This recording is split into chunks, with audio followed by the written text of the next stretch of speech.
ਜੋ ਸਤਿਗੁਰੂ ਧੰਨ ਗੁਰੂ ਗ੍ਰੰਥ ਸਾਹਿਬ ਪਾਤਸ਼ਾਹ ਜੀ ਦੀ ਬਾਣੀ ਦੀਆਂ ਲੜੀਵਾਰ ਵਿਚਾਰਾਂ ਰੋਜ਼ਾਨਾ ਆਪ ਸੰਗਤਾਂ ਗੁਰੂ ਦਰਬਾਰ ਅੰਦਰ ਜੁੜ ਕਰਕੇ ਔਰ ਆਪਣੇ ਆਪਣੇ ਘਰਾਂ ਵਿੱਚ ਬੈਠ ਕਰਕੇ ਇਸ ਅਸਥਾਨ ਤੋਂ ਸਰਵਣ ਕਰਦੀਆਂ ਹੋ ਉਹਨਾਂ ਚੱਲ ਰਹੀਆਂ ਲੜੀਵਾਰ ਗੁਰਬਾਣੀ ਵਿਚਾਰਾਂ ਦੇ ਨਾਲ ਸਾਂਝ ਪਾਈਏ। ਵਿਚਾਰਾਂ ਨੂੰ ਆਰੰਭਣ ਤੋਂ ਪਹਿਲਾਂ ਸਤਿਗੁਰੂ ਧੰਨ ਗੁਰੂ ਗ੍ਰੰਥ ਸਾਹਿਬ ਜੀ ਕਿਰਪਾ ਕਰਨ, ਆਪਣਾ ਮਿਹਰ ਭਰਿਆ ਰਹਿਮਤ ਭਰਿਆ ਹੱਥ ਸਿਰ ਤੇ ਰੱਖਣ। ਸਤਿਗੁਰੂ ਜੀ ਆਪ ਕਿਰਪਾ ਕਰਕੇ ਆਪਣੀ ਬਾਣੀ ਆਪਣੇ ਸ਼ਬਦ ਦੀ ਵਿਚਾਰ ਕਰਵਾ ਲੈਣ ਔਰ ਆਪ ਸਰਬੱਤ ਸੰਗਤ ਬਖਸ਼ੋ ਅਸੀਸ, ਕੋਈ ਰਸਨਾ ਵਾਂਝੀ ਨਾ ਰਹੇ। ਦੋਵੇਂ ਹੱਥ ਜੋੜ ਆਪਣੀਆਂ ਮਨ ਬਿਰਤੀਆਂ ਇਕਾਗਰ ਕਰਦਿਆਂ ਲਵਾਓ ਗੁਰੂ ਚਰਨਾਂ ਵਿੱਚ ਹਾਜ਼ਰੀ ਅਦਬ ਸਹਿਤ।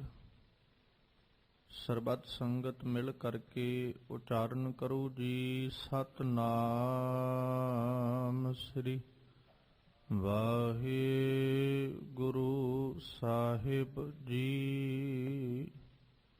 ਇੱਕ ਵਾਰ ਫਿਰ ਕਰੋ ਰਸਨਾਮਾ ਪਵਿੱਤਰ ਔਰ ਮਿਲ ਕੇ ਆਖੋ ਜੀ ਸਤਿਨਾਮ ਸ੍ਰੀ ਵਾਹਿਗੁਰੂ ਸਾਹਿਬ ਜੀ। ਵਾਹਿਗੁਰੂ ਸਾਹਿਬ ਜੀ। ਇਕ ਓੰਕਾਰ ਸਤ ਗੁਰ ਪ੍ਰਸਾਦ। ਸ਼ਲੋਕ ਮਹੱਲਾ ਨੌਵਾਂ।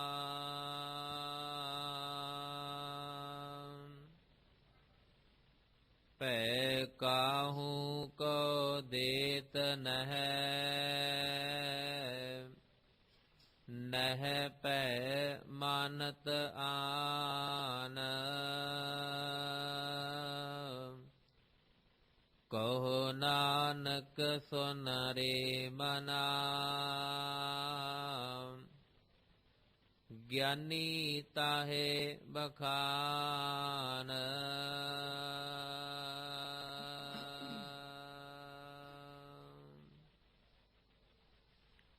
ਜਿਸ ਪਾਵਨ ਸ਼ਬਦ ਦਾ ਪਾਠ ਆਪ ਸੰਗਤ ਨੇ ਬੜੇ ਅਦਬ ਸਤਿਕਾਰ ਦੇ ਨਾਲ ਪਿਆਰ ਸਹਿਤ ਮਾਨਯੋਗ ਭਾਈ ਸਾਹਿਬ ਹੋਰਾਂ ਪਾਸੋਂ ਸਰਵਣ ਕੀਤਾ ਹੈ, ਇਹ ਪਾਵਨ ਬਚਨ ਗੁਰੂ ਤੇਗ ਬਹਾਦਰ ਸਾਹਿਬ ਜੀ ਦੇ ਮੁਖਾਰਬਿੰਦ ਤੋਂ ਉਚਾਰਨ ਕੀਤੇ ਹੋਏ ਸ਼ਲੋਕ ਰੂਪ ਦੇ ਅੰਦਰ ਸ਼ਲੋਕ ਵਾਰਾਂ ਤੇ ਵਧੀਕ ਸਿਰਲੇਖ ਹੇਠ ਗੁਰੂ ਗ੍ਰੰਥ ਸਾਹਿਬ ਪਾਤਸ਼ਾਹ ਜੀ ਦੇ ਪਾਵਨ ਅੰਗ 1427 ਦੇ ਉੱਪਰ ਸੁਭਾਈਮਾਨ ਨੇ। ਅੱਜ ਦੇ ਇਹਨਾਂ ਪਾਵਨ ਬਚਨਾਂ ਤੋਂ ਪਹਿਲਾਂ ਆਪ ਸੰਗਤਾਂ ਕੁੱਲ 15 ਸ਼ਲੋਕਾਂ ਤੱਕ ਦੀ ਵਿਚਾਰ ਕੱਲ ਔਰ ਪਿਛਲੇਰੇ ਦੀਵਾਨਾਂ ਦੇ ਅੰਦਰ ਸਰਵਣ ਕਰ ਚੁੱਕੀਆਂ ਹੋ। ਅੱਜ ਅਗਲੇਰੇ ਸ਼ਲੋਕਾਂ ਦਾ ਪਾਠ ਆਪ ਸੰਗਤ ਨੇ ਸਰਵਣ ਕੀਤਾ।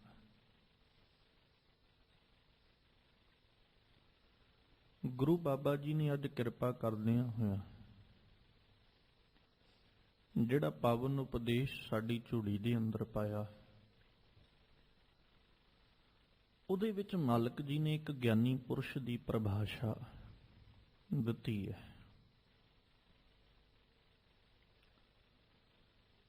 ਔਰ ਚੇਤੇ ਰੱਖਿਓ, ਜਦੋਂ ਗਿਆਨੀ ਦਾ ਜ਼ਿਕਰ ਅਸੀਂ ਕਰਦੇ ਹਾਂ ਤੇ ਸਾਡੀ ਸੋਚ ਜਾਂ ਸਾਡੀ ਬੁੱਧੀ ਦੇ ਅੰਦਰ ਉਸ ਸ਼ਖਸ ਨੂੰ ਗਿਆਨੀ ਕਿਹਾ ਜਾਂਦਾ ਜਿਹਦੇ ਕੋਲ ਗਿਆਨ ਹੈ ਜਾਂ ਜਿਹੜਾ ਗਿਆਨਵਾਨ ਹੈ। ਕਿਸੇ ਕੋਲ ਕਿਸੇ ਵਸਤੂ ਦਾ ਗਿਆਨ ਹੈ, ਕਿਸੇ ਕੋਲ ਕਿਸੇ ਵਸਤੂ ਦਾ ਗਿਆਨ ਹੈ ਤੇ ਅਸੀਂ ਉਹਨੂੰ ਗਿਆਨੀ ਕਹਿ ਕੇ ਸੰਬੋਧਨ ਕਰਦੇ ਹਾਂ। ਆਮ ਕਰਕੇ ਬਹੁਤਾਤ ਅਸੀਂ ਗਿਆਨੀ ਲਫ਼ਜ਼ ਉਦੋਂ ਵਰਤਿਆ, ਉਦੋਂ ਇਸਤੇਮਾਲ ਕੀਤਾ ਜਦੋਂ ਧਰਮ ਦੇ ਕਿੱਤੇ ਵਿੱਚ ਜਾਂ ਧਰਮ ਦੇ ਅੰਦਰ ਜਿਹਦੇ ਕੋਲ ਧਰਮ ਦਾ ਗਿਆਨ ਹੋਇਆ ਜਾਂ ਜਿਹਦੇ ਕੋਲ ਸੁਰਾਂ ਦਾ ਗਿਆਨ ਹੋਇਆ, ਅਸੀਂ ਉਹਨੂੰ ਗਿਆਨੀ ਕਹਿ ਕੇ ਸੰਬੋਧਨ ਕਰਦੇ ਹਾਂ। ਜੀ ਇਹ ਗਿਆਨੀ ਹੈ, ਇਹ ਗਿਆਨਵਾਨ ਹੈ। ਜਦੋਂ ਸਤਿਗੁਰੂ ਜੀ ਦੀ ਬਾਣੀ ਪੜ੍ਹਦੇ ਹਾਂ ਤੇ ਮਾਲਕ ਜੀ ਨੇ ਇੱਕ ਬੜਾ ਪਿਆਰਾ ਜ਼ਿਕਰ ਕੀਤਾ ਬਾਣੀ ਦੇ ਅੰਦਰ, ਜਿੱਥੇ ਸਤਿਗੁਰੂ ਜੀ ਆਖਦੇ, ਭਾਈ ਗਿਆਨਵਾਨ ਤੇ ਤੂੰ ਹੈ, ਪਰ ਗਿਆਨਵਾਨ ਹੋਣ ਦੇ ਬਾਵਜੂਦ ਵੀ ਸਮਝ ਨਹੀਂ ਲੱਗੀ ਵੀ ਤੂੰ ਕਿਹੜੇ ਭੈੜੇ ਕੰਮਾਂ ਵਿੱਚ ਲੱਗਾ ਹੋਇਆ। ਉੱਥੇ ਬਾਬਾ ਕਬੀਰ ਜੀ ਨੇ ਜ਼ਿਕਰ ਕੀਤਾ, ਪੰਡਿਆ ਕਵਨ ਕੁਮਤ ਤੁਮ ਲਾਗੇ, ਬੂਢੋਗੇ ਪਰਿਵਾਰ ਸਕਲ ਸਿਉ ਰਾਮ ਨਾ ਜਪੋ ਅਪਾਗੇ। वेद पुराण पढ़े का क्या गुण, हर चंदन जस पारा। भी तेरी हालत ते ओ ही है ना भी तू धार्मिक ग्रंथां नूं पढ़ ते लिया, ज्ञान ते बहुत इकट्ठा कर लिया, पर ज्ञान इकट्ठा करन दे बावजूद भी तेनू समझ जिहड़ी ओ नहीं आई। खिमा करियो मैं लफ्ज वरतन लग्या, ਜਦੋਂ ਅਸੀਂ ਗਿਆਨਵਾਨ ਪੁਰਸ਼ ਦੀ ਗੱਲ ਕਰਦੇ ਹਾਂ ਜਾਂ ਜਿਹਦਾ ਜ਼ਿਕਰ ਬਾਬਾ ਕਬੀਰ ਜੀ ਨੇ ਕੀਤਾ ਧਰਮੀ ਬੰਦੇ ਦਾ, ਅਸਲ ਦੇ ਅੰਦਰ ਅਸੀਂ ਇੱਥੋਂ ਤੱਕ ਸੀਮਤ ਰਹਿ ਗਏ ਹਾਂ ਕਿ ਗਿਆਨ ਦੂਜਿਆਂ ਨੂੰ ਦੇਣ ਵਾਸਤੇ ਹੈ, ਸਾਡੇ ਆਪਣੇ ਲਈ ਨਹੀਂ। ਅਸੀਂ ਇੱਥੋਂ ਤੱਕ ਸੀਮਤ ਹਾਂ ਕਿ ਅਸੀਂ ਗਿਆਨ ਦੂਜਿਆਂ ਨੂੰ ਤੇ ਦੇ ਸਕਦੇ ਹਾਂ, ਦੂਜਿਆਂ ਨੂੰ ਤੇ ਸਮਝਾ ਸਕਦੇ ਹਾਂ, ਦੂਜਿਆਂ ਨੂੰ ਤੇ ਮੱਤ ਦੇ ਸਕਦੇ ਹਾਂ, ਪਰ ਸਾਡੇ ਆਪਣੇ ਜਦੋਂ ਅਸੀਂ ਗਿਰੀਬਾਨ ਵਿੱਚ ਝਾਤ ਮਾਰ ਕੇ ਵੇਖੀਏ ਤੇ ਫਿਰ ਸ਼ਾਇਦ ਕਿਤੇ ਨਾ ਕਿਤੇ ਅਸੀਂ ਉਹ ਗਿਆਨ ਜੋ ਦੇ ਰਹੇ ਹਾਂ ਉਹਦੇ ਤੋਂ ਆਪ ਸਖਣੇ ਬੈਠੇ ਹਾਂ। ਬੜਾ ਪਿਆਰਾ ਬਾਬਾ ਜੀ ਨੇ ਜ਼ਿਕਰ ਕੀਤਾ, ਕਬੀਰ ਜੀ ਨੇ ਕਹਿੰਦੇ, ਭਾਈ ਵੇਦ ਪੁਰਾਣ ਪੜ੍ਹੇ ਕਾ ਕਿਆ ਗੁਣ, ਹਰ ਚੰਦਨ ਜਸ ਪਾਰਾ।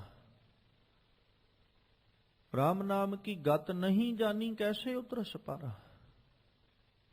ਤੂੰ ਪਾਰ ਉਤਾਰੇ ਵਾਸਤੇ ਯਤਨ ਕਰ ਰਹੇ ਹੈ ਤਾਂ ਜੋ ਸੰਸਾਰ ਸਮੁੰਦਰ ਤੋਂ ਪਾਰ ਲੰਘ ਸਕੇ। ਤੇਰਾ ਯਤਨ ਤੇ ਇਸੇ ਕਰਕੇ ਹੈ ਨਾ ਕਿ ਤੂੰ ਹੁਣ ਜਦੋਂ ਸਮਾਜ ਨੂੰ ਸਮਝਾਇਆ, ਦੁਨੀਆ ਨੂੰ ਸਮਝਾਇਆ, ਤੇ ਕਿਉਂ ਸਮਝਾਇਆ? ਇਸੇ ਕਰਕੇ ਨਾ ਭਾਈ ਤੁਹਾਡਾ ਪਾਰ ਉਤਾਰਾ ਹੋ ਜਾਏਗਾ, ਤੁਸੀਂ ਸੰਸਾਰ ਸਮੁੰਦਰ ਪਾਰ ਲੰਘ ਜਾਓਗੇ। ਦੁਨੀਆ ਦੇ ਲੋਕੋ, ਜਦੋਂ ਇਸ ਪ੍ਰਕਾਰ ਚੱਲੋਗੇ ਤੇ ਤੁਹਾਡਾ ਸੰਸਾਰ ਸਮੁੰਦਰ ਤੋਂ ਪਾਰ ਉਤਾਰਾ ਹੋ ਜਾਏਗਾ। ਸੱਜਣਾ, ਦੂਜਿਆਂ ਦਾ ਪਾਰ ਉਤਾਰਾ ਕਰਨ ਵਾਲਿਆ ਤੂੰ ਆਪ ਡੁੱਬਦਾ ਜਾਂਦਾ, ਕਦੇ ਝਾਤ ਮਾਰ ਕੇ ਵੇਖੀ ਹੈ? ਦੂਸਰਿਆਂ ਦਾ ਪਾਰ ਉਤਾਰਾ ਕਰਵਾਉਣ ਵਾਲਾ ਜਾਂ ਦੂਜਿਆਂ ਦਾ ਪਾਰ ਉਤਾਰਾ ਕਰਨ ਵਾਲਾ ਆਪ ਸੰਸਾਰ ਸਮੁੰਦਰ ਵਿੱਚ ਡੁੱਬਦਾ ਜਾਂਦਾ ਹੈ ਤੇ ਦੂਜਿਆਂ ਨੂੰ ਕਹਿ ਰਿਹਾ ਕਿ ਤੁਸੀਂ ਜਦੋਂ ਰਾਮ ਨਾਮ ਦਾ ਆਧਾਰ, ਰਾਮ ਨਾਮ ਦਾ ਆਸਰਾ ਲੈ ਕੇ ਚੱਲੋਗੇ ਤੇ ਤਰ ਜਾਓਗੇ। ਬਾਬਾ ਕਬੀਰ ਜੀ ਕਹਿੰਦੇ, ਮੈਨੂੰ ਬਈ ਇਸ ਗੱਲ ਨੂੰ ਸਮਝਾਓ ਕਿ ਕਵਨ ਕੁਮਤ ਤੁਮ ਲਾਗੇ, ਤੁਸੀਂ ਕਿਹੜੀ ਭੈੜੀ ਮੱਤ ਵਿੱਚ ਲੱਗੇ ਹੋਏ ਹੋ।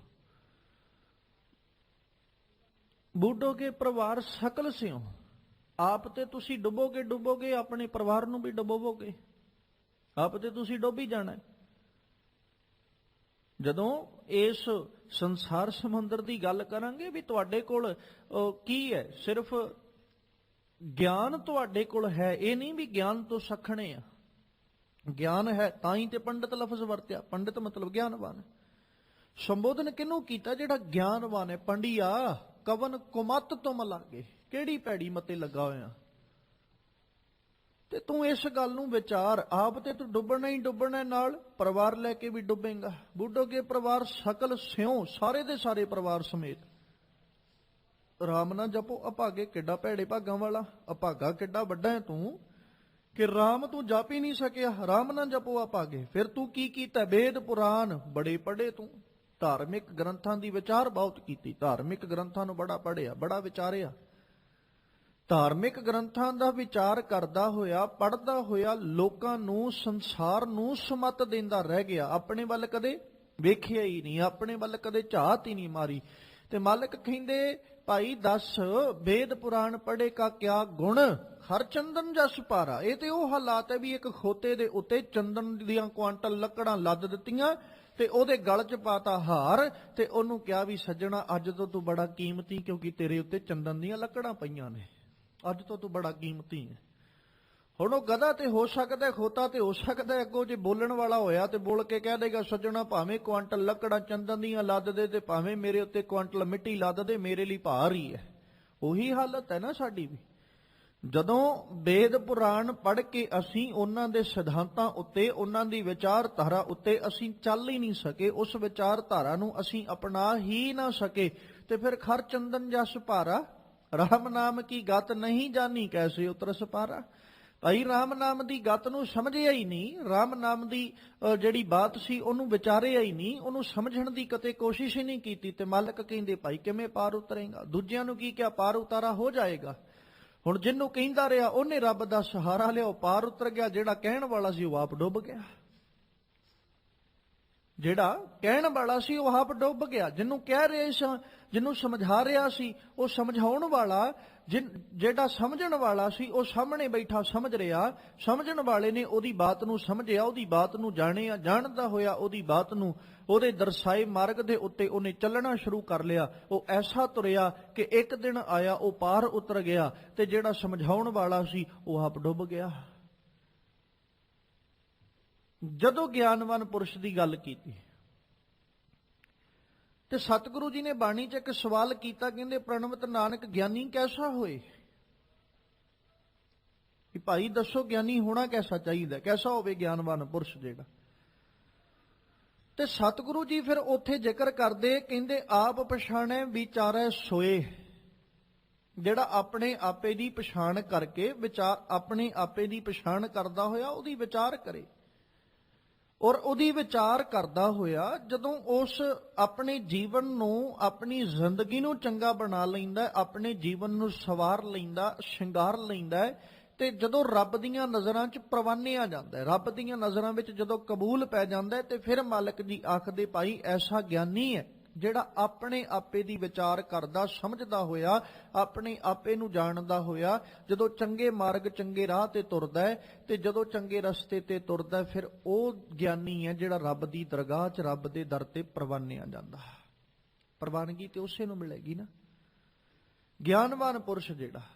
ਖੈਰ ਸਤਿਗੁਰੂ ਜੀ ਨੇ ਅੱਜ ਇੱਕ ਗਿਆਨੀ ਦੀ ਪਰਿਭਾਸ਼ਾ ਦਿੱਤੀ, ਤੇ ਗਿਆਨੀ ਦੀ ਪਰਿਭਾਸ਼ਾ ਦਿੰਦਿਆਂ ਹੋਇਆ ਮਾਲਕ ਜੀ ਨੇ ਸਭ ਤੋਂ ਪਹਿਲਾਂ ਜ਼ਿਕਰ ਕੀਤਾ, ਕਹਿੰਦੇ ਪਹਿ ਕਾਹੂ ਕੋ ਦੇਤ ਨਹਿ,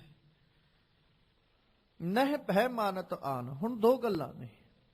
ਜਦੋਂ ਆਪਾਂ ਗੁਰੂ ਨਾਨਕ ਸਾਹਿਬ ਦੀ ਬਾਣੀ ਨੂੰ ਪੜ੍ਹਦੇ ਹਾਂ ਤੇ ਗੁਰੂ ਨਾਨਕ ਪਾਤਸ਼ਾਹ ਜੀ ਨੇ ਨਾ ਜਦੋਂ ਪ੍ਰਮਾਤਮਾ ਦੇ ਗੁਣਾਂ ਨੂੰ ਬਿਆਨ ਕੀਤਾ, ਪ੍ਰਮਾਤਮਾ ਦੇ ਗੁਣਾਂ ਨੂੰ ਵਰਣਨ ਕੀਤਾ, ਤੇ ਉਸ ਵਕਤ ਗੁਰੂ ਨਾਨਕ ਸਾਹਿਬ ਨੇ ਇਹਨਾਂ ਦੋਨਾਂ ਗੁਣਾਂ ਦਾ ਜ਼ਿਕਰ ਕੀਤਾ ਕਿ ਨਾ ਕਿਸੇ ਨੂੰ ਭੈ ਦੇਣ ਵਾਲਾ ਤੇ ਨਾ ਹੀ ਕਿਸੇ ਦਾ ਭੈ ਮੰਨਣ ਵਾਲਾ। ਹਮੇਸ਼ਾ ਭੈ ਉਹ ਹੀ ਦੇਗਾ ਜਿਹੜਾ ਵੈਰ ਕਮਾਏਗਾ, ਤੇ ਜਿਹਦਾ ਵੈਰ ਹੀ ਨਹੀਂ ਉਹ ਕਿਸੇ ਨੂੰ ਡਰਾਵੇਗਾ ਕੀ। ਤੇ ਇਹਦਾ ਮਤਲਬ ਇਹ ਹੈ ਕਿ ਭੈ ਕਾਹੂ ਕਉ ਦੇਤ ਨਹਿ, ਰੱਬ ਨਿਰਵੈਰ ਹੈ। ਰੱਬ ਦੇ ਜਦੋਂ ਗੁਣਾਂ ਦਾ ਜ਼ਿਕਰ ਕੀਤਾ ਤੇ ਦੋ ਗੁਣ ਆਪਾਂ ਪੜ੍ਹੇ ਨਾ ਮੂਲ ਮੰਤਰ ਦੇ ਅੰਦਰ, ਨਿਰਭਉ ਤੇ ਨਿਰਵੈਰ। ਉਹਨੂੰ ਕਿਸੇ ਦਾ ਡਰ, ਉਹਦੇ ਅੰਦਰ ਡਰ ਭਾਵਨਾ ਨਹੀਂ ਹੈ। ਨਿਰਵੈਰ ਦਾ ਮਤਲਬ ਕੀ ਸੀ? ਉਹਦੇ ਅੰਦਰ ਵੈਰ ਭਾਵਨਾ ਨਹੀਂ ਹੈ। ਹੁਣ ਇੱਥੇ ਜ਼ਿਕਰ ਕਰ ਰਹੇ, ਕਹਿੰਦੇ ਪਹਿ ਕਾਹੂ ਕਉ ਦੇਤ ਨਹਿ।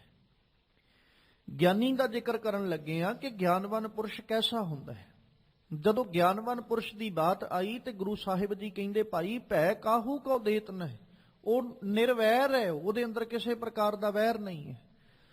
ਰਾਤਰੀ ਵੇਲੇ ਦੇ ਦੀਵਾਨਾਂ ਵਿੱਚ ਵੀ ਜ਼ਿਕਰ ਕੀਤਾ, ਜਦੋਂ ਨਾ ਕਵੀ ਸੰਤੋਖ ਸਿੰਘ ਜੀ ਨੇ ਜ਼ਿਕਰ ਕੀਤਾ ਕਿ ਭਾਈ ਦਇਆ ਸਿੰਘ ਜੀ ਨਾ ਸਿੱਖ ਸੰਗਤਾਂ ਨੂੰ ਉਪਦੇਸ਼ ਦਿੰਦੇ, ਤੇ ਉਹਦੇ ਵਿੱਚ ਉਹਨਾਂ ਦੋ ਜ਼ਿਕਰ ਕੀਤੇ ਸੀ, ਇੱਕ ਨਿਧ ਆਸਣ ਦਾ ਤੇ ਇੱਕ ਸਾਖਸ਼ਾਤ ਦਾ। ਸਾਖਿਆਤ ਦਾ ਜਦੋਂ ਜ਼ਿਕਰ ਕਰਦੇ, ਸਾਖਸ਼ਾਤ ਪ੍ਰਮਾਤਮਾ ਦਾ ਜਦੋਂ ਜ਼ਿਕਰ ਕਰਦੇ, ਤੇ ਉਹਨਾਂ ਨੇ ਸੰਗਤਾਂ ਨੂੰ ਦੱਸਦਿਆਂ ਆਖਿਆ ਸੀ ਭਾਈ ਇਹ ਉਹ ਅਵਸਥਾ ਜਿੱਥੇ ਆ ਕੇ ਰੱਬ ਦੇ ਨਾਲ ਇੱਕਮਿਕਤਾ ਹੋ ਜਾਂਦੀ ਹੈ ਇਨਸਾਨ ਦੀ, ਜੀਵ ਦੀ। ਜਦੋਂ ਉਹ ਰੱਬ ਦੇ ਵਿੱਚ ਆਪਣਾ ਆਪਾ ਲੀਨ ਕਰ ਲੈਂਦਾ, ਅਭੇਦ ਜਿੱਥੇ ਹੋ ਜਾਂਦਾ, ਜਿੱਥੇ ਆ ਕੇ ਭਿੰਨਤਾ ਮੁੱਕ ਜਾਂਦੀ ਹੈ, ਜਿੱਥੇ ਆ ਕੇ ਆਪਣਾ ਵੱਖਰਾਪਨ ਜਿਹੜਾ ਜੀਵ ਖਤਮ ਕਰ ਲੈਂਦਾ, ਉੱਥੇ ਆ ਕੇ ਜੀਵ ਅਕਾਲ ਪੁਰਖ ਪਰਮੇਸ਼ਵਰ ਦੇ ਅੰਦਰ ਅਭੇਦ ਹੋ ਜਾਂਦਾ। ਤੇ ਜਿਹੜਾ ਰੱਬ ਦੇ ਅੰਦਰ ਅਭੇਦ ਹੋ ਜਾਏ ਉਹ ਅਕਸ਼ਰ ਰੱਬ ਵਰਗਾ ਬਣ ਜਾਂਦਾ। ਤੇ ਰਾਤਰੀ ਵੇਲੇ ਦੇ ਦੀਵਾਨਾਂ ਵਿੱਚ ਵੀ ਬੇਨਤੀ ਕੀਤੀ ਸੀ ਕਿ ਜਿਹੜਾ ਰੱਬ 'ਚ ਅਭੇਦ ਹੁੰਦਾ ਹੈ ਉਹ ਰੱਬ ਦਾ ਰੂਪ ਬਣਿਆ, ਸਾਰੇ ਹੀ ਗੁਣ ਉਹ ਰੱਬ ਦੇ ਉਹਦੇ ਵਿੱਚ ਆ ਜਾਂਦੇ ਜਿਹੜੇ ਅਕਾਲ ਪੁਰਖ ਪਰਮੇਸ਼ਵਰ ਦੇ ਅਵਦੇ ਨੇ। ਜਿਵੇਂ ਹੁਣ ਆਪਾਂ ਦੋ ਗੁਣਾਂ ਦਾ ਜ਼ਿਕਰ ਕਰ ਰਹੇ ਹਾਂ, ਨਿਰਭਉ ਔਰ ਨਿਰਵੈਰ। ਜਦੋਂ ਇੱਕ ਜੀਵ ਨੇ ਰੱਬ ਅੰਦਰ ਅਭੇਦਤਾ ਹਾਸਲ ਕੀਤੀ ਤੇ ਉਹ ਕੀ ਹੈ, ਉਹ ਵੀ ਅਕਾਲ ਪੁਰਖ ਪਰਮੇਸ਼ਵਰ ਦੇ ਇਹਨਾਂ ਦੋਨਾਂ ਗੁਣਾਂ ਦਾ ਮਾਲਕ ਬਣ ਜਾਂਦਾ ਹੈ।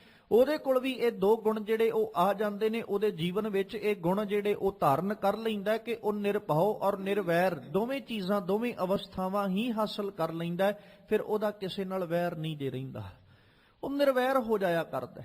ਜਦੋਂ ਸਤਿਗੁਰੂ ਪਾਤਸ਼ਾਹ ਜੀ ਦੀ ਬਾਣੀ ਪੜਾਂਗੇ ਨਾ, ਤੇ ਮਾਲਕ ਜੀ ਨੇ ਬਾਣੀ ਦੇ ਅੰਦਰ ਇੱਕ ਬੜਾ ਸੋਹਣਾ ਜ਼ਿਕਰ ਕੀਤਾ ਧੰਨ ਗੁਰੂ ਨਾਨਕ ਸਾਹਿਬ ਨੇ। ਤੇ ਉਹਨਾਂ ਜ਼ਿਕਰ ਕਰਦਿਆਂ ਆਖਿਆ ਸੀ, ਕਹਿੰਦੇ ਭੈ ਵਿੱਚ ਪਵਨ ਵਹੈ ਸਦ ਵਾਓ, ਭੈ ਵਿੱਚ ਚੱਲੈ ਲੱਖ ਦਰਿਆਓ, ਭੈ ਵਿੱਚ ਅਗਨ ਕੱਢੈ ਬੇਗਾਰ, ਭੈ ਵਿੱਚ ਧਰਤੀ ਦੱਬੀ ਭਾਰ, ਭੈ ਵਿੱਚ ਇੰਦ ਫਿਰੈ ਸਿਰ ਭਾਰ। ਹੁਣ ਉਹਨਾਂ ਕੱਲੀ ਕੱਲੀ ਵਸਤੂ, ਕੱਲੇ ਕੱਲੇ ਪਦਾਰਥ ਦਾ ਜ਼ਿਕਰ ਕੀਤਾ। ਤੇ ਜਦੋਂ ਸਾਰੇ ਪਦਾਰਥਾਂ ਦਾ, ਸਾਰੇ ਬ੍ਰਹਿਮੰਡ ਦਾ ਜ਼ਿਕਰ ਕੀਤਾ, ਇਹ ਉਹ ਸ਼ਕਤੀਆਂ ਨੇ, ਉਹ ਤਾਕਤਾਂ ਨੇ ਜਿਹੜੀਆਂ ਅਕਾਲ ਪੁਰਖ ਪਰਮੇਸ਼ਵਰ ਦੁਆਰਾ ਬਣਾਈਆਂ ਤੇ ਬੇਇੰਤਹਾ ਤਾਕਤਵਰ ਨੇ, ਜਿਨ੍ਹਾਂ ਦੀ ਸਮਰੱਥਾ, ਜਿਨ੍ਹਾਂ ਦੀ ਤਾਕਤ ਬਹੁਤ ਜ਼ਿਆਦਾ ਹੈ। ਇਨਸਾਨ ਦੇ ਜਦੋਂ ਤੁੱਲ ਆਪਾਂ ਜ਼ਿਕਰ ਕਰਾਂਗੇ ਤੇ ਇਹ ਤਾਕਤਾਂ ਐਸੀਆਂ ਨੇ ਜਿਹੜੀਆਂ ਇਨਸਾਨ ਦੀ ਤਾਕਤ ਤੋਂ ਪਰੇ ਨੇ। ਇਨਸਾਨ ਇਹਨਾਂ ਨੂੰ ਆਪਣੇ ਕਾਬੂ ਵਿੱਚ ਨਹੀਂ ਜੇ ਕਰ ਸਕਦਾ। ਜਦੋਂ ਆਪਾਂ ਹਵਾ ਦੀ ਗੱਲ ਕਰਾਂਗੇ ਤੇ ਹਵਾ ਨੂੰ ਇਨਸਾਨ ਕਿੱਥੋਂ ਕਾਬੂ 'ਚ ਕਰ ਲਏਗਾ। ਤੇ ਜਦੋਂ ਆਪਾਂ ਅੱਗ ਦੀ ਗੱਲ ਕਰਾਂਗੇ, ਅੱਗ ਨੂੰ ਵੀ ਇਨਸਾਨ ਆਪਣੇ ਕਾਬੂ ਵਿੱਚ ਨਹੀਂ ਕਰ ਸਕਿਆ। ਉਹ ਠੀਕ ਹੈ ਕਿ ਕਿਸੇ ਮਾਤਰਾ ਤੱਕ ਇਨਸਾਨ ਨੇ ਕਾਬੂ ਪਾਇਆ। ਜਦੋਂ ਅੱਗ ਆਪਣੇ ਵਿਗਾਰ ਕੱਢਣ ਲੱਗਦੀ ਹੈ, ਉਹ ਬਹੁਤਾਤ ਰੂਪ ਵਿੱਚ ਜਦੋਂ ਬਲਣ ਲੱਗਦੀ ਹੈ ਤੇ ਇਨਸਾਨ ਦੇ ਵੱਸੋਂ ਬਾਹਰ ਹੋ ਜਾਇਆ ਕਰਦੀ। ਖੈਰ ਸਾਹਿਬ ਜੀ ਕਹਿੰਦੇ ਭੈ ਵਿੱਚ ਅਗਨ ਕੱਢੈ ਬੇਗਾਰ, ਭੈ ਵਿੱਚ ਧਰਤੀ ਦੱਬੀ ਭਾਰ। ਹੁਣ ਜਿਹੜੀ ਧਰਤੀ ਹੈ ਇਹ ਕਿਵੇਂ ਰੱਬ ਦੇ ਭੈ ਦੇ ਅੰਦਰ ਚੱਲ ਰਹੀ ਹੈ? ਹਵਾ ਦੇ ਵਿੱਚ ਖੜੋਤੀ ਹੋਈ ਰੱਬ ਦੇ ਭੈ ਅੰਦਰ ਚੱਲ ਰਹੀ। ਰੱਬ ਦਾ ਭੈ ਇੱਥੇ ਕਰਮ ਕਰ ਰਿਹਾ। ਹੁਣ ਇੱਥੇ ਇਹ ਨਹੀਂ ਵੀ ਇਹ ਸਾਰੇ ਰੱਬ ਤੋਂ ਡਰ ਕੇ ਬੈਠੇ ਨੇ, ਇੱਥੇ ਗੱਲ ਹੈ ਵੀ ਨਿਰਮਲ ਭਾਉ ਦੀ। ਰੱਬ ਦਾ ਨਿਰਮਲ ਭਾਉ ਇਹਨਾਂ ਸਭਨਾਂ ਦੇ ਹਿਰਦੇ ਵਿੱਚ ਹੈ ਤੇ ਇਹ ਸਾਰੇ ਰੱਬ ਦੇ ਨਿਰਮਲ ਭਾਉ ਵਿੱਚ ਚੱਲ ਰਹੇ ਨੇ। ਜਦੋਂ ਇਸ ਸ਼ਲੋਕ ਦੀ ਜ਼ਿਕਰ ਕਰਦਿਆਂ ਹੋਇਆਂ ਸਤਿਗੁਰੂ ਜੀ ਨੇ ਸਮਝਾਇਆ ਤੇ ਮਾਲਕ ਜੀ ਫਿਰ ਅਖੀਰ ਵਿੱਚ ਜਾ ਕੇ ਜ਼ਿਕਰ ਕਰਦੇ, ਕਹਿੰਦੇ ਭਾਈ ਸਾਰੇ ਦੇ ਸਾਰੇ ਸਮਾਜ ਵਿੱਚ ਚਾਹੇ ਕੋਈ ਦੇਵੀ ਸ਼ਕਤੀ ਹੈ, ਚਾਹੇ ਕੋਈ ਤਾਕਤ ਹੈ, ਚਾਹੇ ਕੋਈ ਸਮਰੱਥ ਹੈ, ਹਰ ਇੱਕ ਤਾਕਤ ਜਿਹੜੀ ਉਹ ਰੱਬ ਦੇ ਭੈ ਵਿੱਚ ਹੈ। ਬਸ ਇੱਕੋ ਇੱਕ ਅਕਾਲ ਪੁਰਖ ਪਰਮੇਸ਼ਵਰ ਹੈ ਜਿਹੜਾ ਨਿਰਭਉ ਤੇ ਉਹੀ ਨਿਰਭਉ ਹੈ ਜਿਹੜਾ ਨਿਰੰਕਾਰ ਹੈ, ਅਕਾਲ ਪੁਰਖ ਪਰਮੇਸ਼ਵਰ ਆਪ ਹੈ। ਬਾਕੀ ਹਰ ਇੱਕ ਤਾਕਤ ਜਿਹੜੀ ਉਹ ਰੱਬ ਦੇ ਭੈ ਵਿੱਚ ਹੈ, ਰੱਬ ਦੇ ਡਰ ਵਿੱਚ ਕਰਮ ਕਰ ਰਹੀ ਹੈ, ਰੱਬ ਦੇ ਡਰ ਦੇ ਅਧੀਨ ਚੱਲ ਰਹੀ ਹੈ। ਹੁਣ ਜਦੋਂ ਆਪਾਂ ਫਿਰ ਰੱਬ ਦੇ ਭਾਉ ਦੀ ਗੱਲ ਕਰਾਂਗੇ ਤੇ ਹਰ ਇੱਕ ਪਦਾਰਥ ਰੱਬ ਦੇ ਭਾਉ ਵਿੱਚ ਹੈ, ਰੱਬ ਦੇ ਭੈ ਵਿੱਚ ਹੈ। ਤੇ ਜਦੋਂ ਗਿਆਨਵਾਨ ਪੁਰਸ਼ ਦੀ ਗੱਲ ਕੀਤੀ, ਫਿਰ ਹੁਣ ਗਿਆਨਵਾਨ ਪੁਰਸ਼ ਦੀ ਗੱਲ ਕਰਦੇ ਆ, ਸਤਿਗੁਰੂ ਕਹਿੰਦੇ ਉਹ ਭੈ ਵਿੱਚ ਨਹੀਂ ਦੇ। ਹੁਣ ਉੱਥੇ ਮਤਲਬ ਇਹ ਨਹੀਂ ਕਿ ਉਹ ਰੱਬ ਦੇ ਭੈ ਵਿੱਚ ਨਹੀਂ, ਉੱਥੇ ਗੱਲ ਇਹ ਹੈ ਕਿ ਉਹ ਕਿਸੇ ਜੀਵ ਤੋਂ ਡਰਦਾ ਨਹੀਂ ਹੈ, ਨਾ ਹੀ ਕਿਸੇ ਜੀਵ ਨੂੰ ਉਹ ਡਰਾਉਣ ਦੀ ਕੋਸ਼ਿਸ਼ ਕਰਦਾ, ਨਾ ਹੀ ਕਿਸੇ ਜੀਵ ਨੂੰ ਉਹ ਡਰਾਉਣ ਦਾ ਯਤਨ ਕਰਦਾ। ਨਿਰਵੈਰਤਾ ਔਰ ਨਿਰਭਉ ਇਹਨਾਂ ਦੋਨਾਂ ਗੁਣਾਂ ਦਾ ਜਦੋਂ ਜ਼ਿਕਰ ਕਰਾਂਗੇ, ਜਿਹੜਾ ਨਿਰਵੈਰ ਤੇ ਨਿਰਭਉ ਹੈ, ਅੱਜ ਗੁਰੂ ਤੇਗ ਬਹਾਦਰ ਸਾਹਿਬ ਕਹਿੰਦੇ ਭਾਈ ਉਹੀ ਗਿਆਨਵਾਨ ਪੁਰਸ਼ ਹੈ ਜਿਹਦੇ ਕੋਲ ਨਿਰਭੈਤਾ ਤੇ ਨਿਡਰਤਾ ਹੈ। ਦੋਵੇਂ ਚੀਜ਼ਾਂ, ਨਿਰਭੈਤਾ ਵੀ ਔਰ ਨਿਰਵੈਰਤਾ ਵੀ, ਜਿਹੜਾ ਦੋਵਾਂ ਅਵਸਥਾਵਾਂ ਦਾ ਮਾਲਕ ਹੈ, ਉਸੇ ਨੂੰ ਸਤਿਗੁਰੂ ਪਾਤਸ਼ਾਹ ਅੱਜ ਗਿਆਨਵਾਨ ਪੁਰਸ਼ ਜਿਹੜਾ ਉਹ ਕਹਿ ਕੇ ਸੰਬੋਧਨ ਕਰਦੇ। ਫਿਰ ਖਿਆਲ ਕਰੋ, ਜਦੋਂ ਆਪਾਂ ਸਤਿਗੁਰੂ ਦੀ ਬਾਣੀ ਨੂੰ ਪੜ੍ਹਦੇ ਹਾਂ ਤੇ ਮਾਲਕ ਜੀ ਨੇ ਬਾਣੀ ਦੇ ਅੰਦਰ ਇੱਕ ਬੜਾ ਪਿਆਰਾ ਜ਼ਿਕਰ ਕੀਤਾ ਕਿ ਸਾਰੇ ਦੇ ਸਾਰਾ ਸੰਸਾਰ ਜਿਹੜਾ ਉਹਦੇ ਨਿਰਮਲ ਭਾਉ ਵਿੱਚ ਚੱਲ ਰਿਹਾ। ਹੁਣ ਨਿਰਮਲ ਭਾਉ ਵਿੱਚ ਚੱਲਦਾ ਹੋਇਆ ਜੀਵ ਦਾ ਹਰ ਇੱਕ ਬਣਾਈ ਹੋਈ ਤਾਕਤ ਜਿਹੜੀ ਅਕਾਲ ਪੁਰਖ ਪਰਮੇਸ਼ਵਰ ਦੀ ਹੈ, ਉਹ ਰੱਬ ਦੇ ਡਰ ਵਿੱਚ ਚੱਲ ਰਹੀ ਹੈ। ਤੇ ਜਦੋਂ ਇਨਸਾਨ ਦੀ ਗੱਲ ਕਰਦੇ ਆ ਤੇ ਇਨਸਾਨ ਵੀ ਇਹ ਜਿਹੜਾ ਰੱਬ ਦੇ ਬਣਾਏ ਹੋਏ ਹੁਕਮ ਵਿੱਚ ਚੱਲ ਰਿਹਾ, ਰੱਬ ਦੀ ਰਜ਼ਾ ਵਿੱਚ ਚੱਲ ਰਿਹਾ। ਹੁਣ ਰੱਬ ਦੀ ਰਜ਼ਾ ਵਿੱਚ ਚੱਲਦਾ ਹੋਇਆ ਇਨਸਾਨ ਜਿਹੜਾ ਹੈ, ਇਹ ਇਨਸਾਨਾਂ ਕੋਲੋਂ ਵੀ ਡਰ ਰੱਖਦਾ। ਆਪਾਂ ਜਦੋਂ ਇਨਸਾਨਾਂ ਦਾ ਜ਼ਿਕਰ ਕਰਾਂਗੇ ਤੇ ਕਿਸ ਤਰ੍ਹਾਂ ਦਾ, ਇਹ ਕਿਸੇ ਨੂੰ ਡਰਾਉਂਦਾ ਵੀ ਹੈ ਤੇ ਕਿਸੇ ਕੋਲੋਂ ਡਰਦਾ ਵੀ ਹੈ। ਇਹ ਦੋਵੇਂ ਗੱਲਾਂ ਨੇ। ਇੱਕ ਇਨਸਾਨ ਕਿਸੇ ਕੋਲੋਂ ਡਰ ਰਿਹਾ ਤੇ ਕਿਸੇ ਨੂੰ ਡਰਾ ਰਿਹਾ। ਇੱਕ ਨਾ ਵਿਦਵਾਨ ਨੇ ਬੜਾ ਸੋਹਣਾ ਜ਼ਿਕਰ ਕੀਤਾ ਸੀ, ਕਹਿੰਦਾ ਜਿਹੜਾ ਵਸਤੂ ਜਿਹੜੀ ਪਦਾਰਥ ਮਨੁੱਖ ਕੋਲ ਆਪ ਹੋਵੇ ਉਹ ਦੂਜੇ ਨੂੰ ਵੀ ਉਹੀ ਦੇਣ ਦਾ ਯਤਨ ਕਰਦਾ, ਉਹੀ ਦੇ ਸਕਦਾ। ਯਤਨ ਨਹੀਂ, ਦੇਂਦਾ ਵੀ ਉਹੀ ਹੈ ਜੋ ਉਹਦੇ ਕੋਲ ਆਪਣੇ ਕੋਲ ਹੈ। ਜਿਵੇਂ ਕਿਸੇ ਮਨੁੱਖ ਦੇ ਕੋਲ ਧਨ ਦੇ 4 ਟਕੇ ਨੇ, ਹੁਣ ਉਹ ਜਦੋਂ ਦੂਜੇ ਮਨੁੱਖ ਨੂੰ ਦਵੇਗਾ ਤੇ ਉਹ ਕੀ ਦੇਗਾ? ਧਨ ਦੇ 4 ਟਕੇ ਹੀ ਦੇਗਾ, ਕਿਉਂਕਿ ਉਹਦੇ ਕੋਲ ਹੈ ਹੀ ਸਿਰਫ ਧਨ। ਤੇ ਜਿਹੜਾ ਮਨੁੱਖ ਕਿਸੇ ਦੂਜੇ ਨੂੰ ਡਰਾ ਰਿਹਾ ਹੈ, ਇਹਦਾ ਮਤਲਬ ਉਹਦੇ ਆਪਣੇ ਕੋਲ ਵੀ ਡਰ ਕਿਸੇ ਦੇ ਪ੍ਰਤੀ ਹੈ, ਇਸ ਕਰਕੇ ਉਹ ਦੂਜੇ ਨੂੰ ਡਰਾ ਰਿਹਾ। ਉਹ ਡਰ ਦੇ ਬਦਲੇ ਡਰ ਹੀ ਦੇਵੇਗਾ। ਜਿਹੜਾ ਆਪਣੇ ਕੋਲ ਡਰ ਰੱਖ ਕੇ ਬੈਠਾ, ਜਦੋਂ ਉਹਦੇ ਕੋਲ ਕੋਈ ਜੀਵ ਆਏਗਾ, ਉਹਦੇ ਕੋਲੋਂ ਜੀਵ ਕੋਈ ਮੰਗੇਗਾ ਤੇ ਉਹਨੇ ਕੀ ਦੇਣਾ? ਉਹਨੇ ਡਰ ਹੀ ਦੇਣਾ। ਤੇ ਸਤਿਗੁਰੂ ਜੀ ਕਹਿੰਦੇ ਭਾਈ ਖਿਆਲ ਰੱਖੋ ਕਿ ਜਿਹੜਾ ਜੀਵ ਨਿਰਵੈਰ ਬਣ ਜਾਂਦਾ ਹੈ ਉਹ ਕਦੇ ਕਿਸੇ ਨੂੰ ਡਰਾਉਂਦਾ ਨਹੀਂ ਹੈ। ਡਰਾਵੇਗਾ ਹਮੇਸ਼ਾ ਉਹ ਜਿਹੜਾ ਵੈਰੀ ਹੈ, ਜਿਹੜਾ ਵੈਰ ਕਮਾਉਣ ਵਾਲਾ ਹੈ। ਆਪਾਂ ਗੁਰੂ ਤੇਗ ਬਹਾਦਰ ਸਾਹਿਬ ਦਾ ਜੀਵਨ ਪੜ੍ਹਦੇ ਹਾਂ, ਧੰਨ ਗੁਰੂ ਕਲਗੀਧਰ ਪਾਤਸ਼ਾਹ ਜੀ ਦਾ ਜੀਵਨ ਪੜ੍ਹਦੇ ਹਾਂ, ਧੰਨ ਗੁਰੂ ਹਰਗੋਬਿੰਦ ਸਾਹਿਬ ਜੀ ਹੁਣਾਂ ਦਾ ਜੀਵਨ ਪੜ੍ਹਦੇ ਹਾਂ, ਜਾਂ ਗੁਰੂ ਨਾਨਕ ਸਾਹਿਬ ਤੋਂ ਲੈ ਕੇ ਜਦੋਂ ਗੁਰੂ ਕਲਗੀਧਰ ਸਾਹਿਬ ਤੱਕ 10 ਦੇ 10 ਗੁਰੂ ਸਾਹਿਬਾਨਾਂ ਦਾ ਜੀਵਨ ਪੜਾਂਗੇ। 239 ਸਾਲ ਨੇ ਉਹ ਜਿਹੜੇ ਉਹ ਗੁਰੂ ਸਾਹਿਬ ਜੀ ਨੇ ਸਰੀਰ ਰੂਪ ਅੰਦਰ ਬਤੀਤ ਕੀਤੇ। ਉਹਨਾਂ 239 ਸਾਲਾਂ ਦੇ ਜਦੋਂ ਇਤਿਹਾਸ ਨੂੰ ਪੜਾਂਗੇ ਤੇ ਚੇਤੇ ਰੱਖੀਏ, ਇੱਕ ਵੀ ਇਤਿਹਾਸ ਦਾ ਪੰਨਾ ਜਾਂ ਇੱਕ ਵੀ ਉਹਨਾਂ 239 ਸਾਲਾਂ ਦੇ ਵਿੱਚੋਂ ਦਿਨ ਐਸਾ ਨਹੀਂ ਜਿਸ ਦਿਨ ਕਿਸੇ ਗੁਰੂ ਸਾਹਿਬ ਨੇ ਕਿਸੇ ਨਾਲ ਵੈਰ ਕਮਾਇਆ ਹੋਵੇ। ਉੱਥੇ ਨਿਰਵੈਰਤਾ ਹੈ। ਜੇ ਕੋਈ ਵੈਰੀ ਚੜ ਕੇ ਆ ਰਿਹਾ ਹੈ ਤੇ ਗੁਰੂ ਸਾਹਿਬ ਇਹ ਨਹੀਂ ਕਹਿੰਦੇ ਕਿ ਮੈਂ ਵੀ ਇਹਦੇ ਨਾਲ ਵੈਰ ਕਮਾਵਾਂਗਾ। ਉਹ ਚੜ ਕੇ ਆਏ ਨੂੰ ਸਿਰਫ ਰੋਕਿਆ, ਤੇ ਜੇ ਉਹ ਚੜ ਕੇ ਆਏ ਨੂੰ ਰੋਕਦੇ ਨੇ, ਅਗਲਾ ਚੜ ਕੇ ਆਇਆ ਹੱਥ ਜੋੜ ਕੇ ਮੁਆਫੀ ਮੰਗ ਲੈਂਦਾ ਤੇ ਸਤਿਗੁਰੂ ਬਖਸ਼ ਦਿੰਦੇ, ਉਹਨੂੰ ਵੀ ਜ਼ਿੰਦਗੀ ਦੇ ਦਿੰਦੇ। ਵੇਖੋ, ਜਦੋਂ ਜੰਗਾਂ ਦਾ ਆਪਾਂ ਜ਼ਿਕਰ ਕਰਦੇ ਹਾਂ, ਗੁਰੂ ਕਲਗੀਧਰ ਸਾਹਿਬ ਨੇ, ਧੰਨ ਗੁਰੂ ਹਰਗੋਬਿੰਦ ਸਾਹਿਬ ਨੇ ਜੰਗਾਂ ਕੀਤੀਆਂ। ਹੁਣ ਇਹਨਾਂ ਦੋਨਾਂ ਗੁਰੂ ਸਾਹਿਬਾਨਾਂ ਨੇ ਆਪਣੇ ਜੀਵਨਾਂ ਦੇ ਵਿੱਚ, ਗੁਰੂ ਹਰਗੋਬਿੰਦ ਸਾਹਿਬ 4 ਜੰਗਾਂ ਕਰਦੇ ਨੇ, ਧੰਨ ਗੁਰੂ ਕਲਗੀਧਰ ਸਾਹਿਬ 14 ਜੰਗਾਂ ਕਰਦੇ ਨੇ। ਹੁਣ ਜੇ ਕੁੱਲ ਆਪਾਂ ਜੰਗਾਂ ਦਾ ਜ਼ਿਕਰ ਕਰਾਂਗੇ ਤੇ 18 ਜੰਗਾਂ ਨੇ ਜਿਹੜੀਆਂ ਵੱਡੇ ਰੂਪ ਵਿੱਚ ਸਤਿਗੁਰੂ ਸਾਹਿਬ ਨੇ ਆਪਣੀਆਂ ਦੇਹਾਂ ਦੇ, ਆਪਣੇ ਸਰੀਰਕ ਰੂਪ ਦੇ ਅੰਦਰ ਜਿਹੜੇ ਲੜੀਆਂ ਸਤਿਗੁਰੂ ਹੋਣਾ ਨੇ।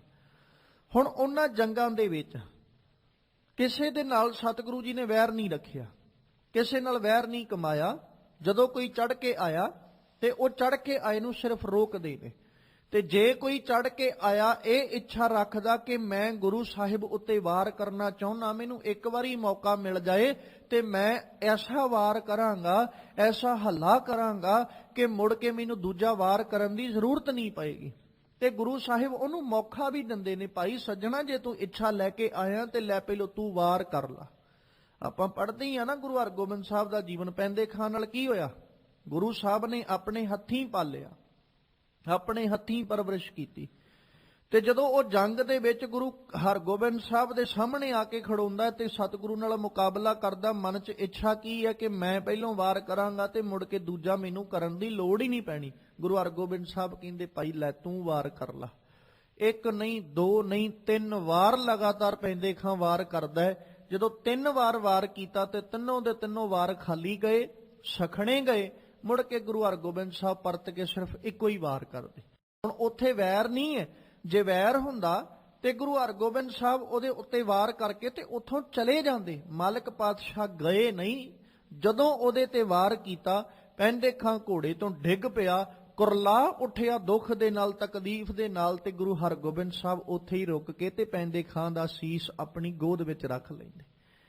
ਕਿ ਜੇ ਵੈਰਤਾ ਹੁੰਦੀ ਜਾਂ ਵੈਰ ਹੁੰਦਾ ਤੇ ਗੁਰੂ ਹਰਗੋਬਿੰਦ ਸਾਹਿਬ ਕਿਵੇਂ ਫਿਰ ਆਪਣੇ ਬੈਰੀ ਨੂੰ ਆਪਣੀ ਗੋਦ ਵਿੱਚ ਰੱਖਦੇ, ਜਾਂ ਉਹਨੂੰ ਕਿਉਂ ਕਹਿੰਦੇ, ਭਾਈ ਹੁਣ ਹਾਏ ਹਾਏ ਅੰਮਾ ਕਰਨ ਦਾ ਸਮਾਂ ਨਹੀਂ, ਹੁਣ ਹਾਏ ਅੱਲਾ ਕਰਨ ਦਾ ਸਮਾਂ ਹੈ, ਤੂੰ ਅੱਲਾ ਅੱਲਾ ਕਰ, ਹੁਣ ਅੰਮਾ ਕਰਨ ਦਾ ਵਕਤ ਨਹੀਂ। ਗੁਰੂ ਪਾਤਸ਼ਾਹ ਫਿਰ ਕਿਉਂ ਉਹਨੂੰ ਇਸ ਪ੍ਰਕਾਰ ਪਿਆਰ ਦਿੰਦੇ ਜਾਂ ਇਸ ਪ੍ਰਕਾਰ ਸਤਿਗੁਰੂ ਪਲੋਸਦੇ? ਜਦੋਂ ਗੁਰੂ ਕਲਗੀਧਰ ਸਾਹਿਬ ਦਾ ਜੀਵਨ ਪੜ੍ਹਦੇ ਹਾਂ ਤੇ ਸਤਿਗੁਰੂ ਦੇ ਜੀਵਨ ਵਿੱਚ ਵੀ ਇਸੇ ਤਰ੍ਹਾਂ, ਜੇ ਕੋਈ ਵੈਰੀ ਮਾਲਕ ਦੇ ਸਾਹਮਣੇ ਆਉਂਦਾ ਤੇ ਉਹ ਮਨ ਵਿੱਚ ਇਹ ਇੱਛਾ ਰੱਖ ਕੇ ਆਉਂਦਾ ਕਿ ਮੈਨੂੰ ਇੱਕ ਵਾਰ ਕਿਤੇ ਮੌਕਾ ਮਿਲ ਜਾਏ, ਮੈਂ ਗੁਰੂ ਸਾਹਿਬ ਤੇ ਵਾਰ ਕਰਾਂ, ਤੇ ਮਾਲਕ ਪਾਤਸ਼ਾਹ ਇੱਕ ਵਾਰ ਨਹੀਂ ਕਈ ਵਾਰ ਮੌਕਾ ਦਿੰਦੇ ਵੀ ਪਹਿਲੋਂ ਤੂੰ ਵਾਰ ਕਰ। ਪਰਤ ਕੇ ਗੁਰੂ ਸਾਹਿਬ ਇੱਕੋ ਹੀ ਵਾਰ ਕਰਦੇ ਤੇ ਵੈਰੀ ਮੁੜ ਕੇ ਆਪਣੀ ਜਿਹੜੇ ਪ੍ਰਾਣ ਨੇ ਉਹਨਾਂ ਨੂੰ ਤਿਆਗ ਦਿੰਦਾ ਹੈ। ਤੇ ਉੱਥੇ ਸਤਿਗੁਰੂ ਜੀ ਆਪਣੀ ਵੈਰਤਾ ਜਿਹੜੀ, ਆਪਣਾ ਵੈਰ ਭਾਵਨਾ ਜਿਹੜੀ ਉਹ ਨਹੀਂ ਦਰਸਾਉਂਦੇ, ਉੱਥੇ ਨਿਰਵੈਰਤਾ ਹੀ ਗੁਰੂ ਸਾਹਿਬ ਨੇ ਦਰਸਾਈ। ਜਿਵੇਂ ਆਪਾਂ ਗੁਰੂ ਗੋਬਿੰਦ ਸਿੰਘ ਪਾਤਸ਼ਾਹ ਜੀ ਦਾ ਜੀਵਨ ਪੜ੍ਹਦੇ ਹਾਂ, ਸਭ ਤੋਂ ਪਹਿਲੀ ਜੰਗ ਹੈ ਜਿਹੜੀ ਪਹਾੜੀ ਰਾਜੇ ਆ ਕੇ ਤੇ ਸਤਿਗੁਰੂ ਪਾਤਸ਼ਾਹ ਦੇ ਨਾਲ ਲੜਦੇ ਨੇ। ਭੰਗਾਣੀ ਦਾ ਯੁੱਧ ਆਪਾਂ ਕਹਿੰਦੇ ਆ। ਹੁਣ ਉਹਨਾਂ ਨਾਲ ਭੰਗਾਣੀ ਦੀ ਜੰਗ ਗੁਰੂ ਕਲਗੀਧਰ ਸਾਹਿਬ ਦੇ ਨਾਲ ਆ ਕੇ ਪਹਾੜੀ ਰਾਜਿਆਂ ਨੇ ਕੀਤੀ। ਭੰਗਾਣੀ ਦਾ ਯੁੱਧ ਕਰਨ ਤੋਂ ਬਾਅਦ ਚ ਕੁਝ ਕੁ ਸਮਾਂ ਹੀ ਗੁਜ਼ਰਦਾ, ਫਿਰ ਨੰਦਾਉਣ ਦੀ ਜੰਗ ਦਾ ਵਕਤ ਜਦੋਂ ਆਉਂਦਾ ਤੇ ਉਦੋਂ ਨੰਦਾਉਣ ਦੀ ਜੰਗ ਔਰੰਗਜ਼ੇਬ ਤੇ ਪਹਾੜੀ ਰਾਜਿਆਂ ਦੇ ਵਿੱਚ ਹੁੰਦੀ ਹੈ। ਉਹ ਜਿਹੜੀ ਪਹਾੜੀ ਰਾਜਿਆਂ ਤੇ ਔਰੰਗਜ਼ੇਬ ਵਿੱਚ ਜੰਗ ਹੋ ਰਹੀ ਹੈ, ਉਸ ਜੰਗ ਵਿੱਚ ਪਹਾੜੀ ਰਾਜੇ ਗੁਰੂ ਕਲਗੀਧਰ ਸਾਹਿਬ ਕੋਲੋਂ ਆ ਕੇ ਸਹਾਇਤਾ ਮੰਗਦੇ ਨੇ ਵੀ ਸਤਿਗੁਰੂ ਸਾਡੀ ਸਹਾਇਤਾ ਕਰੋ, ਜੇ ਤੁਸੀਂ ਸਾਡੀ ਸਹਾਇਤਾ ਕਰੋਗੇ ਤੇ ਅਸੀਂ ਜੰਗ ਜਿੱਤ ਜਾਵਾਂਗੇ। ਤੇ ਸਤਿਗੁਰੂ ਨੇ ਉੱਥੇ ਇਹ ਨਹੀਂ ਸੀ ਕਿਹਾ ਮੈਂ ਤੁਹਾਡਾ ਵੈਰੀ ਹਾਂ ਜਾਂ ਤੁਸੀਂ ਮੇਰੇ ਵੈਰੀ ਹੋ, ਅਸੀਂ ਤੇ ਤੁਸੀਂ ਆਪਸੀ ਸਾਡੀ ਆਪਸੀ ਦੁਸ਼ਮਣੀ ਹੈ, ਸਾਡੀ ਆਪਸੀ ਵੈਰਤਾ ਹੈ। ਉੱਥੇ ਵੀ ਗੁਰੂ ਕਲਗੀਧਰ ਸਾਹਿਬ ਫਿਰ ਉਹਨਾਂ ਦੇ ਸਾਥੀ ਤੇ ਸੰਗੀ ਬਣ ਕੇ ਖੜੋ ਜਾਂਦੇ ਤੇ ਉਹਨਾਂ ਦਾ ਪੱਖ ਪੂਰਦਿਆਂ ਹੋਇਆਂ ਮਾਲਕ ਪਾਤਸ਼ਾਹ ਜੀ ਜੰਗ ਵਿੱਚ ਉਹਨਾਂ ਦਾ ਸਾਥ ਦਿੰਦੇ ਨੇ। ਇਹ ਹੈ ਨਿਰਵੈਰਤਾ, ਕੋਈ ਮਨ ਵਿੱਚ ਕਿਸੇ ਪ੍ਰਕਾਰ ਦਾ ਵੈਰ ਭਾਵਨਾ ਨਹੀਂ। ਔਰ ਵੇਖੋ ਮੈਂ ਜਿਹੜਾ ਜ਼ਿਕਰ ਆਪ ਜੀ ਦੇ ਚਰਨਾਂ 'ਚ ਕਰਨਾ, ਜੇ ਵੈਰਤਾ ਹੁੰਦੀ ਤੇ ਫਿਰ ਗੁਰੂ ਸਾਹਿਬ ਕਦੇ ਜੰਗ ਦੇ ਜਦੋਂ ਨਿਯਮ ਬਣਾਉਂਦੇ ਤੇ ਸਿੱਖਾਂ ਨੂੰ ਇਹ ਨਹੀਂ ਸੀ ਕਹਿੰਦੇ ਕਿ ਭਾਈ ਭੱਜੇ ਜਾਂਦੇ ਉੱਤੇ ਕਦੇ ਵਾਰ ਨਹੀਂ ਕਰਨਾ। ਜਿੱਥੇ ਵੈਰ ਹੈ ਉਹ ਤੇ ਬੰਦਾ ਮੌਕੇ ਦੀ ਤਲਾਸ਼ ਵਿੱਚ ਹੁੰਦਾ ਕਿ ਕਦੋਂ ਮੇਰਾ ਮੌਕਾ ਲੱਗੇ ਤੇ ਮੈਂ ਇਹਦੇ ਉੱਤੇ ਹਮਲਾ ਕਰਾਂ, ਇਹਦੇ ਉੱਤੇ ਵਾਰ ਕਰਕੇ ਤੇ ਮੈਂ ਆਪਣਾ ਆਪਾ ਜਿਹੜਾ ਉਹਨੂੰ ਜਿਹੜਾ ਚੰਗਾ ਸਾਬਤ ਕਰਕੇ, ਬਲਵਾਨ ਸਾਬਤ ਕਰਕੇ ਤੇ ਜੰਗ ਵਿੱਚ ਮੈਂ ਜਿੱਤ ਹਾਸਲ ਕਰਾਂ। ਹੁਣ ਸਤਿਗੁਰੂ ਜੀ ਨੇ ਉੱਥੇ ਕੀ ਗੁਣ ਦੱਸੇ?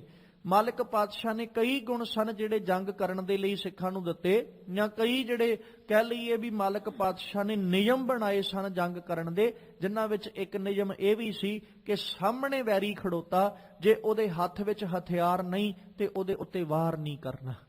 ਇੱਕ ਨਿਯਮ ਇਹ ਵੀ ਹੈ। ਦੂਜਾ ਨਿਯਮ ਇਹ ਹੈ ਜੇ ਜੰਗ ਦੇ ਮੈਦਾਨ ਵਿੱਚ ਔਰਤ ਜਾਂ ਕੋਈ ਬੱਚਾ ਸਾਹਮਣੇ ਆ ਜਾਏ ਤੇ ਉਸ ਔਰਤ ਦੇ ਉੱਤੇ, ਉਸ ਬੱਚੇ ਦੇ ਉੱਤੇ ਹਮਲਾ ਨਹੀਂ ਕਰਨਾ। ਤੀਜਾ ਨਿਯਮ ਸਤਿਗੁਰੂ ਜੀ ਦੱਸਦੇ ਕਿ ਜੇ ਜੰਗ ਦੇ ਮੈਦਾਨ ਵਿੱਚ ਵੈਰੀ ਤੁਹਾਡੇ ਤੋਂ ਪਿੱਛਾ ਛਡਾ ਕੇ ਜਾਂ ਪਿੱਠ ਦਿਖਾ ਕੇ ਤੁਹਾਨੂੰ ਦੌੜ ਜਾਏ ਤੇ ਫਿਰ ਉਹ ਪਿੱਠ ਦਿਖਾ ਕੇ ਜਾਂਦੇ ਉੱਤੇ ਕਦੇ ਹਮਲਾ ਨਹੀਂ ਕਰਨਾ। ਕਿੱਡੇ ਪਿਆਰੇ ਨਿਯਮ ਨੇ ਜਿਹੜੇ ਸਤਿਗੁਰੂ ਨੇ ਜੰਗ ਕਰਨ ਲਈ ਵੀ ਬਣਾਏ। ਨਹੀਂ ਤੇ ਜੰਗ ਦਾ ਇਹ ਅਸੂਲ ਹੈ ਕਿ ਵੈਰੀ ਸਾਹਮਣੇ ਹੈ, ਜਦੋਂ ਵੈਰੀ ਸਾਹਮਣੇ ਖੜੋਤਾ ਤੇ ਕਿਸੇ ਰੂਪ ਵਿੱਚ ਵੀ ਉਹਦੇ ਉੱਤੇ ਹਮਲਾ ਕਰੋ, ਬਸ ਵੈਰੀ ਜੰਗ ਦੇ ਮੈਦਾਨ 'ਚ ਜਿਉਂਦਾ ਨਹੀਂ ਰਹਿਣਾ ਚਾਹੀਦਾ।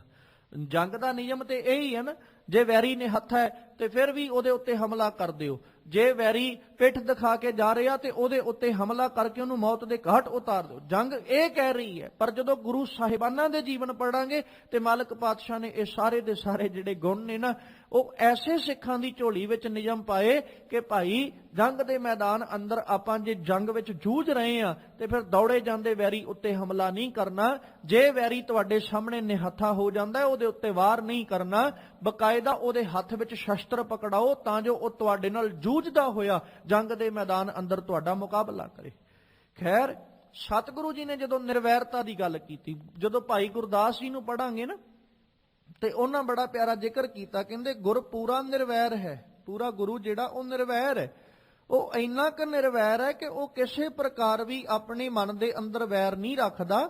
ਚਾਹੇ ਉਹਨਾਂ ਦੇ ਸਾਹਮਣੇ ਕੋਈ ਦੋਖੀ ਆ ਜਾਏ, ਨਿੰਦਕ ਆ ਜਾਏ, ਉਹ ਹਰ ਇੱਕ ਜੀਵ ਦਾ ਪਾਰ ਉਤਾਰਾ ਕਰ ਦਿੰਦੇ। ਜਿਵੇਂ ਆਪਾਂ ਗੁਰੂ ਕਲਗੀਧਰ ਸਾਹਿਬ ਦੀ ਬਾਣੀ ਪੜ੍ਹਦੇ ਹਾਂ ਤੇ ਸਤਿਗੁਰੂ ਕਲਗੀਧਰ ਸਾਹਿਬ ਦੀ ਬਾਣੀ ਪੜ੍ਹਦੇ ਹਾਂ, ਆਪਾਂ ਇੱਕ ਸਵਈਆ ਪੜਿਆ, ਦੀਨਨ ਕੀ ਪ੍ਰਤਪਾਲ ਕਰੈ ਨਿਤ ਸੰਤ ਉਬਾਰ ਗਨੀ ਮਨਗਾਰੈ। ਹੁਣ ਉਹਦੇ ਵਿੱਚ ਜਦੋਂ ਸਤਿਗੁਰੂ ਜੀ ਨੇ ਜ਼ਿਕਰ ਕੀਤਾ ਤੇ ਉੱਥੇ ਮਾਲਕ ਜੀ ਕੀ ਕਹਿੰਦੇ ਨੇ, ਭਾਈ ਉਹ ਦੋਖਣ ਦੇਖਤ ਹੈ ਪਰ ਦੇਤ ਨਾ ਹਾਰੇ। ਉਹ ਹਰ ਇੱਕ ਜੀਵ ਦੇ ਦੋਖਾਂ ਨੂੰ ਵੇਖ ਰਿਹਾ, ਹਰ ਇੱਕ ਜੀਵ ਦੇ ਉਹ ਅਵਗਣ ਵੇਖ ਰਿਹਾ, ਹਰ ਇੱਕ ਜੀਵ ਦੇ ਉਹ ਦੋਸ਼ ਵੇਖ ਰਿਹਾ ਤੇ ਉਹ ਦੋਸ਼ ਵੇਖਦਾ ਹੋਇਆ ਕੀ ਕਰਦਾ ਹੈ, ਦੇਤ ਦੋਖਣ ਦੇਖਤ ਹੈ ਪਰ ਦੇਤ ਨਾ ਹਾਰੇ। ਉਹ ਦੇਣ ਲੱਗਿਆਂ ਕਦੇ ਹਾਰਦਾ ਨਹੀਂ, ਉਹ ਦੇਣ ਲੱਗਿਆਂ ਕਦੇ ਹੱਥ ਸੰਕੋਚਦਾ ਨਹੀਂ ਹੈ। ਉਹ ਨਿਰਗੁਣਿਆਂ ਨੂੰ ਆਪੇ ਬਖਸ਼ ਲਏ, ਉਹ ਆਪੇ ਬਖਸ਼ ਲੈਂਦਾ। ਭਾਵੇਂ ਕੋਈ ਔਗਣਾ ਭਰਿਆ, ਭਾਵੇਂ ਕੋਈ ਗੁਨਾਹਾਂ ਨਾਲ ਭਰਿਆ ਹੋਇਆ, ਜੇ ਗੁਨਾਹਾਂ ਨਾਲ ਭਰਿਆ ਵੀ ਹੈ ਤੇ ਉਹਨੇ ਰੱਬ ਅੱਗੇ ਆ ਕੇ ਕੀ ਜ਼ਿਕਰ ਕੀਤਾ ਸੀ, ਖਤੇ ਬਹੁਤ ਕਮਾਵਦੇ ਅੰਤ ਨਾ ਪਾਰਾਵਾਰ, ਹਰ ਕਿਰਪਾ ਕਰਕੇ ਬਖਸ਼ ਲੈ ਹੋ ਹਮ ਪਾਪੀ ਵੱਡ ਗੁਨਾਹਗਾਰ।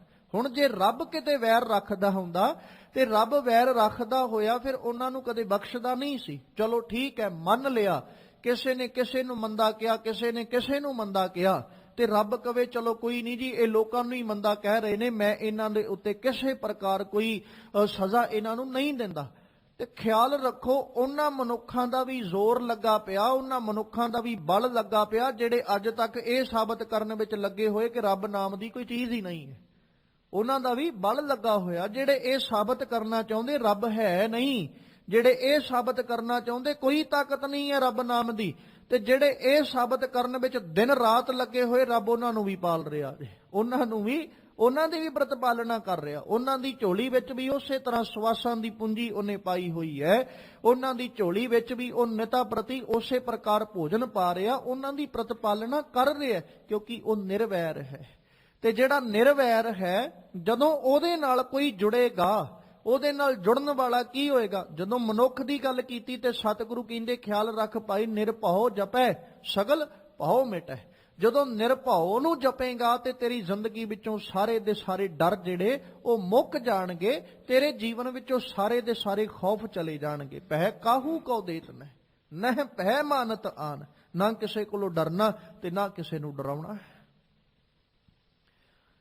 ਜਦੋਂ ਡਰਨ ਦੀ ਬਾਤ ਆਈ, ਗੁਰੂ ਤੇਗ ਬਹਾਦਰ ਸਾਹਿਬ ਦਾ ਜੀਵਨ ਸਾਡੇ ਸਾਹਮਣੇ ਹੈ।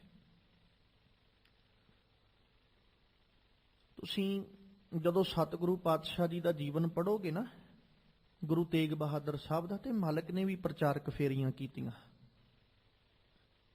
ਤੇ ਗੁਰੂ ਸਾਹਿਬ ਨਾ ਤਕਰੀਬਨ ਤੀਰਥ ਸਥਾਨਾਂ ਤੇ ਜਾਂਦੇ। ਤੀਰਥ ਅਸਥਾਨਾਂ ਤੇ ਜਦੋਂ ਸਤਿਗੁਰੂ ਜੀ ਜਾਂਦੇ ਨਾ, ਉੱਥੇ ਧਾਰਮਿਕ ਲੋਕਾਂ ਦੀ ਬਹੁਤ ਜ਼ਿਆਦਾ ਭੀੜ ਹੈ, ਇਕੱਠ ਹੈ, ਬਹੁਤ ਤਾਦਾਦ ਹੈ ਧਾਰਮਿਕ ਲੋਕਾਂ ਦੀ ਜਿਹੜੇ ਤੀਰਥ ਸਥਾਨਾਂ ਤੇ ਬੈਠੇ। ਹੁਣ ਥੋੜਾ ਜਿਹਾ ਤਵੱਜੋ ਦੇ ਕੇ ਸਮਝਿਓ, ਉਹਨਾਂ ਦਾ ਤੀਰਥ ਅਸਥਾਨਾਂ ਉੱਤੇ ਜਾ ਕੇ ਬੈਠਣ ਦਾ ਇੱਕ ਬੜਾ ਵੱਡਾ ਕਾਰਨ ਸੀ। ਕਾਰਨ ਇਹ ਸੀ ਕਿ ਔਰੰਗਜ਼ੇਬ ਦੇ ਵੱਲੋਂ ਅਤਿਆਚਾਰ ਤੇ ਜ਼ੁਲਮ ਜਿਹੜਾ ਉਹ ਕਰਨਾ ਸ਼ੁਰੂ ਜਦੋਂ ਕਰ ਦਿੱਤਾ ਗਿਆ ਕਿ ਇਹਨਾਂ ਦਾ ਧਰਮ ਤਬਦੀਲ ਕਰ ਦਿਓ, ਤਬਦੀਲ ਕਰਵਾ ਦਿਓ ਕਿਸੇ ਪ੍ਰਕਾਰ। ਜੇ ਕੋਈ ਲਾਲਚ ਨਾਲ ਮੰਨਦਾ ਲਾਲਚ ਨਾਲ ਮਨਾ ਲਓ, ਜੇ ਕੋਈ ਡਰ ਨਾਲ ਮੰਨਦਾ ਡਰ ਨਾਲ ਮਨਾ ਲਿਓ। ਕਿਸੇ ਪ੍ਰਕਾਰ ਵੀ ਕੋਈ ਮੰਨਦਾ ਧਰਮ ਤਬਦੀਲ ਕਰਨ ਲਈ ਤੇ ਉਹ ਧਰਮ ਉਹਦਾ ਤਬਦੀਲ ਕਰਾ ਕੇ ਉਹਨੂੰ ਇਸਲਾਮ ਕਬੂਲ ਕਰਵਾਵੋ। ਉਹਨੇ ਸਾਰੇ ਹਿੰਦੁਸਤਾਨ ਵਿੱਚ, ਆਪਾਂ ਜਦੋਂ ਜ਼ਿਕਰ ਕੀਤਾ ਤੇ ਤਕਰੀਬਨ ਹੀ ਪੜ੍ਹਦੇ ਆ ਨਾ, ਕਸ਼ਮੀਰੀ ਪੰਡਤਾਂ ਨੂੰ ਜਾ ਕੇ ਉਹ ਜਬਰੀ ਇਸਲਾਮ ਕਬੂਲ ਕਰਵਾਉਣ ਲੱਗੇ। ਪਰ ਜਦੋਂ ਇਸ ਬਾਤ ਨੂੰ ਪੜ੍ਹੋਗੇ ਨਾ, ਵਿਚਾਰੋਗੇ ਇਤਿਹਾਸ ਨੂੰ, ਤੇ ਖਿਆਲ ਰੱਖਿਓ ਉਹ ਸਾਰੇ ਹਿੰਦੁਸਤਾਨ ਵਿੱਚ ਇਹ ਢੰਡੋਰਾ ਪਟਵਾਉਂਦਾ ਕਿ ਹਰ ਇੱਕ ਮਨੁੱਖ ਜਿਹੜਾ ਗੈਰ ਇਸਲਾਮੀ ਹੈ, ਗੈਰ ਮੁਸਲਮਾਨ ਹੈ, ਉਹਨੂੰ ਇਸਲਾਮ ਧਰਮ ਵਿੱਚ ਲੈ ਕੇ ਆਓ। ਉਹਨੇ ਇਹ ਢੰਡੋਰਾ ਪਿਟਵਾਇਆ। ਕਸ਼ਮੀਰ ਵੱਲ ਬਹੁਤਾਤ ਜ਼ੋਰ ਦਿੱਤਾ ਗਿਆ ਕਿਉਂਕਿ ਉੱਥੋਂ ਦੇ ਲੋਕ ਬੜੇ ਸੂਝਵਾਨ ਸਿਆਣੇ ਸਨ, ਜਿਸ ਕਰਕੇ ਉਹ ਚਾਹੁੰਦਾ ਸੀ ਕਿ ਜਦੋਂ ਕਸ਼ਮੀਰ ਦੇ ਲੋਕ ਜਿਹੜੇ ਆਪਣੇ ਆਪ ਨੂੰ ਗਿਆਨਵਾਨ ਸੂਝਵਾਨ ਅਖਵਾਉਣ ਵਾਲੇ ਇਹ ਮੇਰੇ ਅਧੀਨ ਆ ਜਾਣਗੇ ਤੇ ਬਾਕੀ ਹਿੰਦੁਸਤਾਨ ਨੂੰ ਆਪਣੇ ਅਧੀਨ ਲੈ ਕੇ ਆਉਣਾ ਕੋਈ ਬਹੁਤਾ ਮੁਸ਼ਕਲ ਨਹੀਂ। ਇਹ ਕਾਰਨ ਸੀ ਕਿ ਕਸ਼ਮੀਰ ਦੇ ਲੋਕਾਂ ਉੱਤੇ ਉਹਨੇ ਬਹੁਤਾ ਅਤਿਆਚਾਰ ਕੀਤਾ। ਖੈਰ, ਤੇ ਉਸ ਵਕਤ ਨਾ ਜਦੋਂ ਉਹ ਇਸ ਬਾਤ ਦਾ ਢੰਡੋਰਾ ਪਿਟਵਾਉਂਦਾ ਹੈ ਕਿ ਜਿਹੜਾ ਵੀ ਗੈਰ ਇਸਲਾਮ ਨਾਲ ਸੰਬੰਧ ਰੱਖਣ ਵਾਲਾ ਜਾਂ ਗੈਰ ਮੁਸਲਮਾਨ ਹੈ, ਉਹਨੂੰ ਉਹ ਮੁਸਲਮਾਨ ਧਰਮ ਇਸਲਾਮ ਧਰਮ ਵਿੱਚ ਲਿਆਂਦਾ ਜਾਵੇ, ਤੇ ਉਹਨੇ ਸਾਰੇ ਪਾਸੇ ਢੰਡੋਰਾ ਪਿਟਵਾ ਦਿੱਤਾ ਤੇ ਲੋਕਾਂ ਦੀ ਗਿਣਤੀ ਜਿਹੜੀ ਉਹ ਧਾਰਮਿਕ ਅਸਥਾਨਾਂ ਤੇ ਵਧਣੀ ਸ਼ੁਰੂ ਹੋ ਗਈ। ਧਾਰਮਿਕ ਅਸਥਾਨਾਂ ਤੇ ਗਿਣਤੀ ਵਧਣ ਦਾ ਕਾਰਨ ਵੀ ਅਸੀਂ ਆਪਣੇ ਧਰਮ ਨੂੰ ਬਚਾਉਣਾ ਚਾਹੁੰਦੇ ਆ, ਤੇ ਆਪਣੇ ਧਰਮ ਨੂੰ ਬਚਾਉਣ ਦੇ ਲਈ ਉਹਨਾਂ ਦੀ ਸੋਚ, ਉਹਨਾਂ ਦੀ ਫਿਤਰਤ ਇਹ ਸੀ ਕਿ ਅਸੀਂ ਧਾਰਮਿਕ ਅਸਥਾਨਾਂ ਤੇ ਜਾ ਕੇ ਯੱਗ ਕਰਾਂਗੇ, ਪੂਜਾ ਕਰਾਂਗੇ, ਪਾਠ ਕਰਾਂਗੇ, ਉਹਦੇ ਨਾਲ ਸਾਡਾ ਧਰਮ ਜਿਹੜਾ ਉਹ ਬਚਿਆ ਰਹੇਗਾ। ਉਹਨਾਂ ਦੀ ਫਿਤਰਤ ਇਹ ਸੀ, ਜਿਸ ਕਰਕੇ ਲੋਕ ਤੀਰਥ ਅਸਥਾਨਾਂ ਤੇ ਜਾ ਕੇ ਨਾਲੇ ਤੇ ਧਰਮ ਦੀ ਸੰਭਾਲ ਕਰਦੇ, ਨਾਲੇ ਤੀਰਥਾਂ ਤੇ ਇਸ਼ਨਾਨ ਕਰਦੇ। ਤੇ ਗੁਰੂ ਤੇਗ ਬਹਾਦਰ ਸਾਹਿਬ ਫਿਰ ਉਹਨਾਂ ਨੂੰ ਉਪਦੇਸ਼ ਦੇਣ ਵਾਸਤੇ ਉਸ ਧਰਤੀ ਤੇ ਜਾਂਦੇ। ਮਤਲਬ ਜਿੱਥੇ ਜਿੱਥੇ ਤੀਰਥ ਅਸਥਾਨਾਂ ਤੇ ਗੁਰੂ ਤੇਗ ਬਹਾਦਰ ਸਾਹਿਬ ਗਏ, ਉੱਥੇ ਮਾਲਕ ਪਾਤਸ਼ਾਹ ਨੇ ਹੋਏ ਇਕੱਠ ਨੂੰ ਉਪਦੇਸ਼ ਦਿੱਤਾ। ਤੇ ਉਪਦੇਸ਼ ਦਿੰਦਿਆਂ ਹੋਇਆਂ ਗੁਰੂ ਤੇਗ ਬਹਾਦਰ ਸਾਹਿਬ ਇਹੋ ਸਿੱਖਿਆ ਦਿੰਦੇ, ਭਾਈ ਜੇ ਤੁਸੀਂ ਆਪਣੇ ਧਰਮ ਨੂੰ ਬਚਾਉਣਾ ਚਾਹੁੰਦੇ ਹੋ, ਆਪਣੇ ਧਰਮ ਦੀ ਰਾਖੀ ਚਾਹੁੰਦੇ ਹੋ, ਤੇ ਫਿਰ ਇਸ ਤਰੀਕੇ ਨਾਲ ਜਿੱਦਾਂ ਤੁਸੀਂ ਧਰਮ ਨੂੰ ਸੰਭਾਲਣਾ ਚਾਹੁੰਦੇ ਹੋ, ਧਰਮ ਏਦਾਂ ਨਹੀਂ ਸੰਭਾਲਿਆ ਜਾਣਾ। ਧਰਮ ਇਹ ਸਿਖਾਉਂਦਾ ਹੈ, ਭੈ ਕਾਹੂ ਕੋ ਦੇਤ ਨਹਿ ਪਹਿ ਮਾਨਤ ਆਨ। ਧਰਮ ਕਿਸੇ ਕੋਲੋਂ ਡਰਨਾ ਨਹੀਂ ਸਿਖਾਉਂਦਾ, ਚੇਤੇ ਰੱਖੀਏ ਆਪਾਂ। ਧਰਮ ਕਿਸੇ ਕੋਲੋਂ ਨਾ ਡਰਨਾ ਸਿਖਾਉਂਦਾ ਤੇ ਨਾ ਹੀ ਧਰਮ ਸਿਖਾਉਂਦਾ ਕਿਸੇ ਨੂੰ ਡਰਾਉਣਾ। ਧਰਮ ਹੀ ਇੱਕ ਐਸੀ ਚੀਜ਼ ਹੈ ਜਿੱਥੇ ਜੀਵ ਆਜ਼ਾਦੀ ਦੇ ਨਾਲ ਹਰ ਇੱਕ ਕਰਮ ਕਰ ਸਕਦਾ। ਤੇ ਜਿਹੜਾ ਧਰਮ ਹੀ ਡਰ ਦੇ ਅਧੀਨ ਅਪਣਾਇਆ ਜਾਏ, ਖਿਆਲ ਕਰਿਓ ਅਸੀਂ ਉਹਨੂੰ ਧਰਮ ਦਾ ਨਾਮ ਨਹੀਂ ਜੇ ਦੇ ਸਕਦੇ। ਖਿਮਾ ਕਰਿਓ ਮੈਂ ਇਹ ਲਫ਼ਜ਼ ਵਰਤ ਰਿਹਾ, ਉੱਥੇ ਧਰਮ ਨਹੀਂ, ਉੱਥੇ ਸਿਰਫ ਅਤਿਆਚਾਰ ਹੈ, ਉੱਥੇ ਸਿਰਫ ਜ਼ੁਲਮ ਹੈ। ਧਰਮ, ਕਿਉਂਕਿ ਹਰ ਇਨਸਾਨ ਨੂੰ ਧਰਮ ਆਪਣੀ ਮਰਜ਼ੀ ਦੇ ਮੁਤਾਬਕ ਅਪਣਾਉਣ ਦਾ ਹੱਕ ਹੈ। ਉਹ ਜੈਸਾ ਮਰਜ਼ੀ ਧਰਮ ਅਪਣਾਵੇ, ਉਹਦੇ ਉੱਤੇ ਕਿਸੇ ਪ੍ਰਕਾਰ ਅਸੀਂ ਧਰਮ ਥੋਪ ਨਹੀਂ ਸਕਦੇ। ਤੇ ਜੇ ਧਰਮ ਥੋਪ ਰਹੇ ਹਾਂ, ਅਸੀਂ ਉਹਨੂੰ ਧਰਮ ਦਾ ਨਾਮ ਨਹੀਂ ਦੇ ਸਕਦੇ, ਉੱਥੇ ਧਰਮ ਨਹੀਂ ਹੈ। ਧਰਮ ਕਦੇ ਵੀ ਥੋਪਿਆਂ ਕੋਈ ਨਹੀਂ ਜੇ ਕਮਾਉਂਦਾ, ਜਿੰਨਾ ਮਰਜ਼ੀ ਕੋਈ ਯਤਨ ਕਰ ਲਏ। ਧਰਮ ਕਦੇ ਕਿਸੇ ਦੇ ਮਸਤਕ ਉੱਤੇ ਅਸੀਂ ਧੱਕੇ ਨਾਲ ਉਹਨੂੰ ਅਪਣਾਉਣਾ ਚਾਹਾਂਗੇ, ਉਹ ਕਦੇ ਨਹੀਂ ਅਪਣਾਏਗਾ। ਧਰਮ ਉਹੀ ਉਹ ਕਮਾਏਗਾ ਜਿਹੜਾ ਆਪਣੀ ਮਰਜ਼ੀ ਨਾਲ ਅਪਣਾਏਗਾ। ਤੇ ਜਦੋਂ ਗੁਰੂ ਬਾਬਾ ਜੀ, ਗੁਰੂ ਤੇਗ ਬਹਾਦਰ ਸਾਹਿਬ ਵੇਖਦੇ ਕਿ ਹੁਣ ਇਹਨਾਂ ਉੱਤੇ ਧਰਮ ਥੋਪਿਆ ਜਾ ਰਿਹਾ ਹੈ, ਇਹਨਾਂ ਨੂੰ ਧਰਮ ਅਪਣਾਉਣ ਵਾਸਤੇ ਇਹਨਾਂ ਨਾਲ ਜ਼ਬਰਦਸਤੀ ਕੀਤੀ ਜਾ ਰਹੀ ਹੈ, ਤੇ ਉੱਥੇ ਧਰਮ ਤੇ ਖਤਮ ਹੋ ਗਿਆ ਨਾ। ਕਿਉਂਕਿ ਧਰਮ ਨੇ ਆਜ਼ਾਦੀ ਦੇਣੀ ਹੈ, ਪਰ ਉੱਥੇ ਤੇ ਧਰਮ ਗੁਲਾਮ ਬਣਾ ਰਿਹਾ। ਧਰਮ ਹਮੇਸ਼ਾ ਆਜ਼ਾਦੀ ਦਿੰਦਾ ਹੈ, ਧਰਮ ਆਜ਼ਾਦ ਹਸਤੀ ਦਾ ਪ੍ਰਤੀਕ ਹੈ। ਤੇ ਜੇ ਧਰਮ ਹੀ ਗੁਲਾਮੀ ਦਾ ਪ੍ਰਤੀਕ ਬਣ ਜਾਏ ਤੇ ਖਿਆਲ ਕਰਿਓ ਉੱਥੇ ਧਰਮ ਨਹੀਂ ਜੇ, ਉੱਥੇ ਸਿਰਫ ਗੁਲਾਮੀ ਹੈ। ਹੁਣ ਇਸ ਗੱਲ ਨੂੰ ਥੋੜਾ ਜਿਹਾ ਤਵੱਜੋ ਦੇ ਕੇ ਸਮਝਿਓ। ਧਰਮ ਆਜ਼ਾਦ ਹਸਤੀ ਦਾ ਪ੍ਰਤੀਕ ਹੈ। ਅੱਜ ਸਾਨੂੰ ਮਾਣ ਹੈ ਕਿ ਸਾਡਾ ਧਰਮ ਸਾਡੀ ਆਜ਼ਾਦ ਹਸਤੀ ਦਾ ਪ੍ਰਤੀਕ ਹੈ। ਤੇ ਜਿਹੜਾ ਧਰਮ ਆਜ਼ਾਦ ਹਸਤੀ ਦਾ ਪ੍ਰਤੀਕ ਹੋਵੇ, ਧਰਮ ਉਹੀ ਹੈ। ਜਿੱਥੇ ਆ ਕੇ ਧਰਮ ਗੁਲਾਮੀ ਦਾ ਪ੍ਰਤੀਕ ਬਣ ਜਾਏ, ਉੱਥੇ ਧਰਮ ਨਹੀਂ ਜੇ, ਉੱਥੇ ਸਿਰਫ ਗੁਲਾਮੀ ਹੈ। ਤੇ ਸਾਡੇ ਸਰੀਰਾਂ ਉੱਤੇ, ਸਾਡੀ ਕਾਇਆ ਦੇ ਉੱਤੇ ਪਹਿਨੇ ਹੋਏ 5 ਕਕਾਰ, ਜਿਨ੍ਹਾਂ ਦੇ ਵਿੱਚੋਂ ਪਹਿਲੇ ਰੂਪ 'ਚ ਆਪਾਂ ਕਹਿ ਲਈਏ ਜਾਂ ਵੱਡੇ ਆਕਾਰ ਦੇ ਰੂਪ ਵਿੱਚ ਕਹਿ ਲਈਏ, ਗੁਰੂ ਕਲਗੀਧਰ ਸਾਹਿਬ ਨੇ ਸਾਨੂੰ ਕਿਰਪਾਨ ਦਿੱਤੀ। ਸਾਡੇ ਸਰੀਰ ਉੱਤੇ ਪਹਿਨੀ ਹੋਈ ਕਿਰਪਾਨ ਹੀ ਸਾਡੀ ਆਜ਼ਾਦ ਹਸਤੀ ਦਾ ਪ੍ਰਤੀਕ ਹੈ ਕਿ ਅਸੀਂ ਧਰਮੀ ਤੇ ਹਾਂ, ਪਰ ਅਸੀਂ ਆਜ਼ਾਦ ਹਾਂ।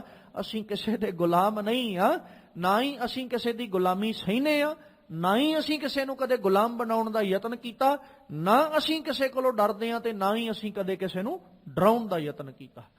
ਗੁਰੂ ਤੇਗ ਬਹਾਦਰ ਸਾਹਿਬ ਜੋ ਆਪਾਂ ਜ਼ਿਕਰ ਕਰ ਰਹੇ ਸਾਂ, ਮਾਲਕ ਪਾਤਸ਼ਾਹ ਉਹਨਾਂ ਤੀਰਥ ਅਸਥਾਨਾਂ ਤੇ ਜਾ ਕੇ ਸੰਗਤਾਂ ਨੂੰ ਉਪਦੇਸ਼ ਦਿੰਦੇ, ਦੁਨੀਆ ਦੇ ਲੋਕਾਂ ਨੂੰ ਦੱਸਦੇ ਨੇ, ਉਹ ਦੁਨੀਆ ਦੇ ਲੋਕੋ, ਤੁਹਾਡਾ ਧਰਮ ਤੁਹਾਨੂੰ ਡਰ ਤੋਂ ਰਹਿਤ ਹੋ ਕੇ ਜਿਉਣਾ ਸਿਖਾਉਂਦਾ, ਤੇ ਤੁਸੀਂ ਕਿਉਂ ਅੱਜ ਡਰ ਕਬੂਲ ਕਰਕੇ ਤੇ ਉਹਨਾਂ ਦੇ ਧਰਮ ਨੂੰ ਅਪਣਾਉਣ ਵਾਸਤੇ ਤਿਆਰ ਹੋ ਰਹੇ ਹੋ। ਧਰਮ ਅਸਥਾਨਾਂ ਤੇ ਜਾ ਜਾ ਕੇ ਸਤਿਗੁਰੂ ਜੀ ਨੇ ਜਦੋਂ ਇਹ ਸਮਝਾਇਆ ਨਾ, ਕੁਝ ਲੋਕਾਂ ਦੇ ਮਨਾਂ ਵਿੱਚ ਉਦੋਂ ਵੀ ਬਾਤ ਖਟਕਦੀ ਹੈ ਵੀ ਇਹ ਕਿਸ ਤਰੀਕੇ ਨਾਲ ਹੋ ਸਕਦਾ ਹੈ ਕਿ ਕੋਈ ਸਾਡੇ ਤੇ ਜ਼ੁਲਮ ਕਰੇ ਤੇ ਅਸੀਂ ਉਹਦਾ ਡਰ ਵੀ ਨਾ ਮੰਨੀਏ ਤੇ ਨਾ ਹੀ ਅਸੀਂ ਉਹਨੂੰ ਕਦੇ ਡਰਾਈਏ। ਤੇ ਜਦੋਂ ਫਿਰ ਸਤਿਗੁਰੂ ਪਾਤਸ਼ਾਹ ਜੀ ਨੇ ਦ੍ਰਿਸ਼ਟਾਂਤ ਦਿੱਤਾ, ਦ੍ਰਿਸ਼ਟਾਂਤ ਦੇ ਕੇ ਜਦੋਂ ਸਮਝਾਉਂਦੇ, ਉਦੋਂ ਗੁਰੂ ਤੇਗ ਬਹਾਦਰ ਸਾਹਿਬ ਆਪਣੀ ਜਾਨ ਤੱਕ ਕੁਰਬਾਨ ਕਰ ਜਾਂਦੇ। ਔਰ ਵੇਖੋ ਨਾ, ਗੁਰੂ ਕਲਗੀਧਰ ਸਾਹਿਬ ਨੇ ਕਿੱਡਾ ਪਿਆਰਾ ਜ਼ਿਕਰ ਕੀਤਾ, ਤੇਗ ਬਹਾਦਰ ਸਿਮਰਿਆ ਘਰ ਨੌ ਨਿਧ ਆਵੇ ਧਾਏ, ਸਭ ਥਾਈ ਹੋਏ ਸਹਾਏ। ਸੱਜਣਾ, ਤੂੰ ਜਿਸ ਮਰਜ਼ੀ ਥਾਂ ਤੇ ਚਲਾ ਜਾ, ਜਿਸ ਮਰਜ਼ੀ ਜਗ੍ਹਾ ਉੱਤੇ ਹੋਵੇਂ, ਜੇ ਕਿਤੇ ਦੁੱਖ ਵਿੱਚ ਹੈ, ਤਕਲੀਫ ਵਿੱਚ ਹੈ, ਤੂੰ ਕਿਸੇ ਧਰਮ ਨਾਲ ਸੰਬੰਧ ਰੱਖਦਾ ਹੋਵੇਂ, ਕਿਸੇ ਮਜ਼ਹਬ ਨਾਲ ਸੰਬੰਧ ਰੱਖਦਾ ਹੋਵੇਂ, ਜੇ ਕਿਤੇ ਤੂੰ ਗੁਰੂ ਤੇਗ ਬਹਾਦਰ ਸਾਹਿਬ ਅੱਗੇ ਅਰਦਾਸ ਕਰੇ, ਅਰਜ਼ੋਈ ਕਰੇ, ਤੇ ਫਿਰ ਤੇਰੇ ਘਰ ਵਿੱਚ ਵੀ 9 ਨਿਧੀਆਂ 9 ਖਜ਼ਾਨੇ ਆ ਜਾਣਗੇ। ਤੂੰ ਗੁਰੂ ਤੇਗ ਬਹਾਦਰ ਸਾਹਿਬ ਨੂੰ ਜੇ ਚੇਤੇ ਕਰੇ, ਤੇਗ ਬਹਾਦਰ ਸਿਮਰਿਆ ਘਰ 9 ਨਿਧ ਆਵੇ ਧਾਏ, ਤੇ ਉਹ ਸਤਿਗੁਰੂ ਐਸੇ ਨੇ ਸਭ ਥਾਈ ਹੋਏ ਸਹਾਏ। ਹਰ ਜਗ੍ਹਾ ਦੇ ਉੱਤੇ ਉਹ ਸਹਾਇਕ ਬਣ ਕੇ ਖੜੋ ਜਾਂਦੇ ਨੇ। ਖੈਰ, ਮਾਲਕ ਜੀ ਆਖਦੇ, ਕਹਿੰਦੇ ਪਹਿ ਕਾਹੂ ਕਉ ਦੇਤ ਨਹਿ, ਕਿਸੇ ਨੂੰ ਡਰਾਉਣਾ ਨਹੀਂ। ਗੁਰੂ ਤੇਗ ਬਹਾਦਰ ਸਾਹਿਬ ਦਾ ਸਭ ਤੋਂ ਵੱਡਾ ਫਲਸਫਾ ਵੇਖੋ, ਮਾਲਕ ਜੀ ਨੂੰ ਉਹਨਾਂ ਕੈਦ ਕਰ ਲਿਆ, ਸਤਿਗੁਰੂ ਨਹੀਂ ਡਰੇ।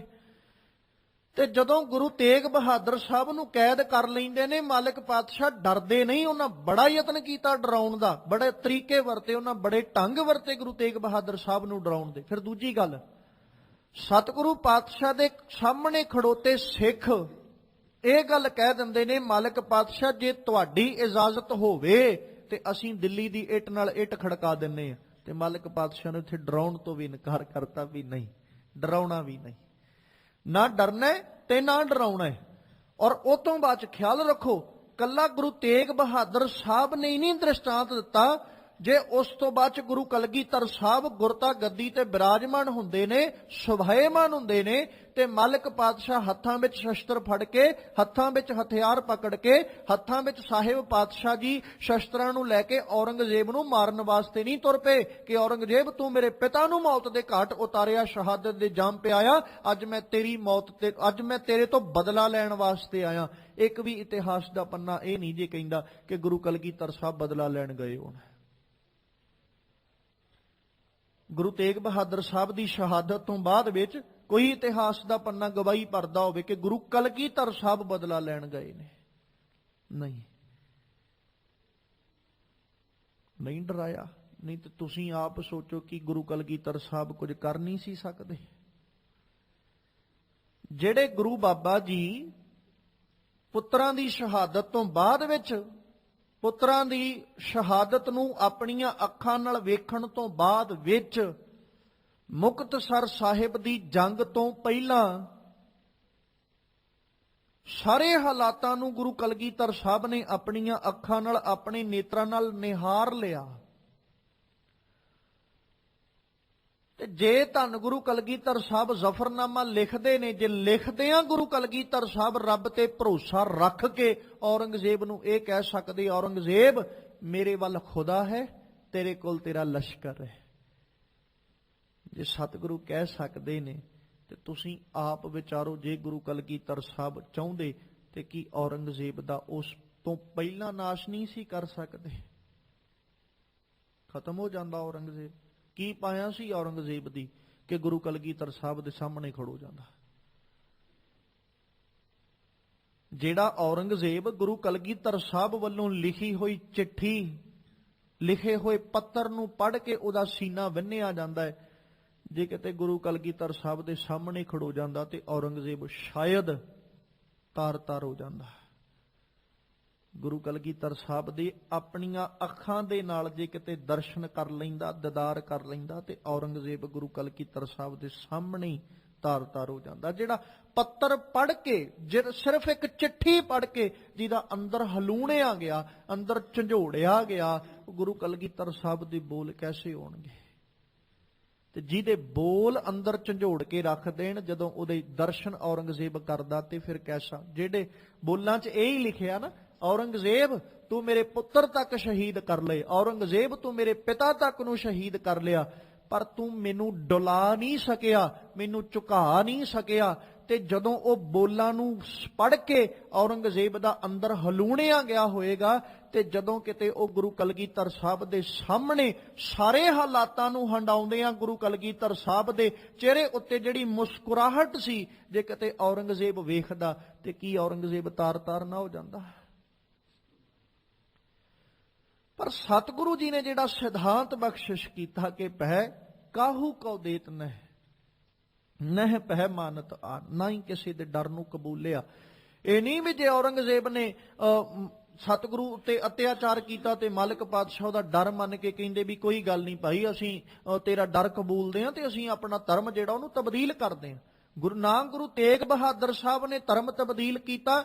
ਤੇ ਜੇ ਕਿਤੇ ਗੁਰੂ ਕਲਗੀਧਰ ਸਾਹਿਬ ਦੇ ਫਰਜ਼ੰਦਾਂ ਦੀ ਬਾਤ ਆਈ, ਵੱਡੇ ਫਰਜ਼ੰਦ ਤੇ ਜੰਗ ਦੇ ਮੈਦਾਨ ਵਿੱਚ ਜੂਝਦਿਆਂ ਸ਼ਹਾਦਤ ਦਾ ਜਾਮ ਪੀ ਜਾਂਦੇ ਨੇ, ਪਰ ਨਿੱਕੇ ਫਰਜ਼ੰਦਾਂ ਦੇ ਸਾਹਮਣੇ ਤੇ ਪੱਖ ਰੱਖਿਆ ਗਿਆ ਨਾ ਕਿ ਤੁਸੀਂ ਆਪਣਾ ਧਰਮ ਤਬਦੀਲ ਕਰ ਲਓ, ਆਪਣੇ ਧਰਮ ਨੂੰ ਬਦਲ ਲਓ, ਤੁਹਾਡੀਆਂ ਜਾਨਾਂ ਤੱਕ ਬਖਸ਼ ਦੇਵਾਂਗੇ, ਤੁਹਾਨੂੰ ਜੋ ਚਾਹੀਦਾ ਅਸੀਂ ਦੇ ਦੇਵਾਂਗੇ। ਪਰ ਗੁਰੂ ਕੇ ਫਰਜ਼ੰਦ ਉੱਥੇ ਵੀ ਨਿਡਰਤਾ ਨਾਲ ਖੜੋਤੇ ਵੀ ਨਹੀਂ, ਸਾਡੇ ਦਾਦਾ ਜੀ ਦਾ ਸਿਧਾਂਤ ਹੈ, ਸਾਡੇ ਦਾਦੇ ਨੇ ਸਮਾਜ ਨੂੰ ਮਨੁੱਖਤਾ ਦੀ ਝੋਲੀ 'ਚ ਇਹ ਸਿਧਾਂਤ ਪਾਇਆ, ਤੇ ਜਿਨ੍ਹਾਂ ਦੇ ਦਾਦਾ ਜੀ ਨੇ ਉਸ ਸਿਧਾਂਤ ਨੂੰ ਪਾਲਦਿਆਂ ਆਪਣੀ ਜਾਨ ਤੱਕ ਕੁਰਬਾਨ ਕਰ ਦਿੱਤੀ, ਤੁਸੀਂ ਕਿਵੇਂ ਸੋਚ ਸਕਦੇ ਹੋ ਉਹਦੇ ਪੋਤਰੇ ਉਸ ਸਿਧਾਂਤ ਤੇ ਨਹੀਂ ਚੱਲਣਗੇ?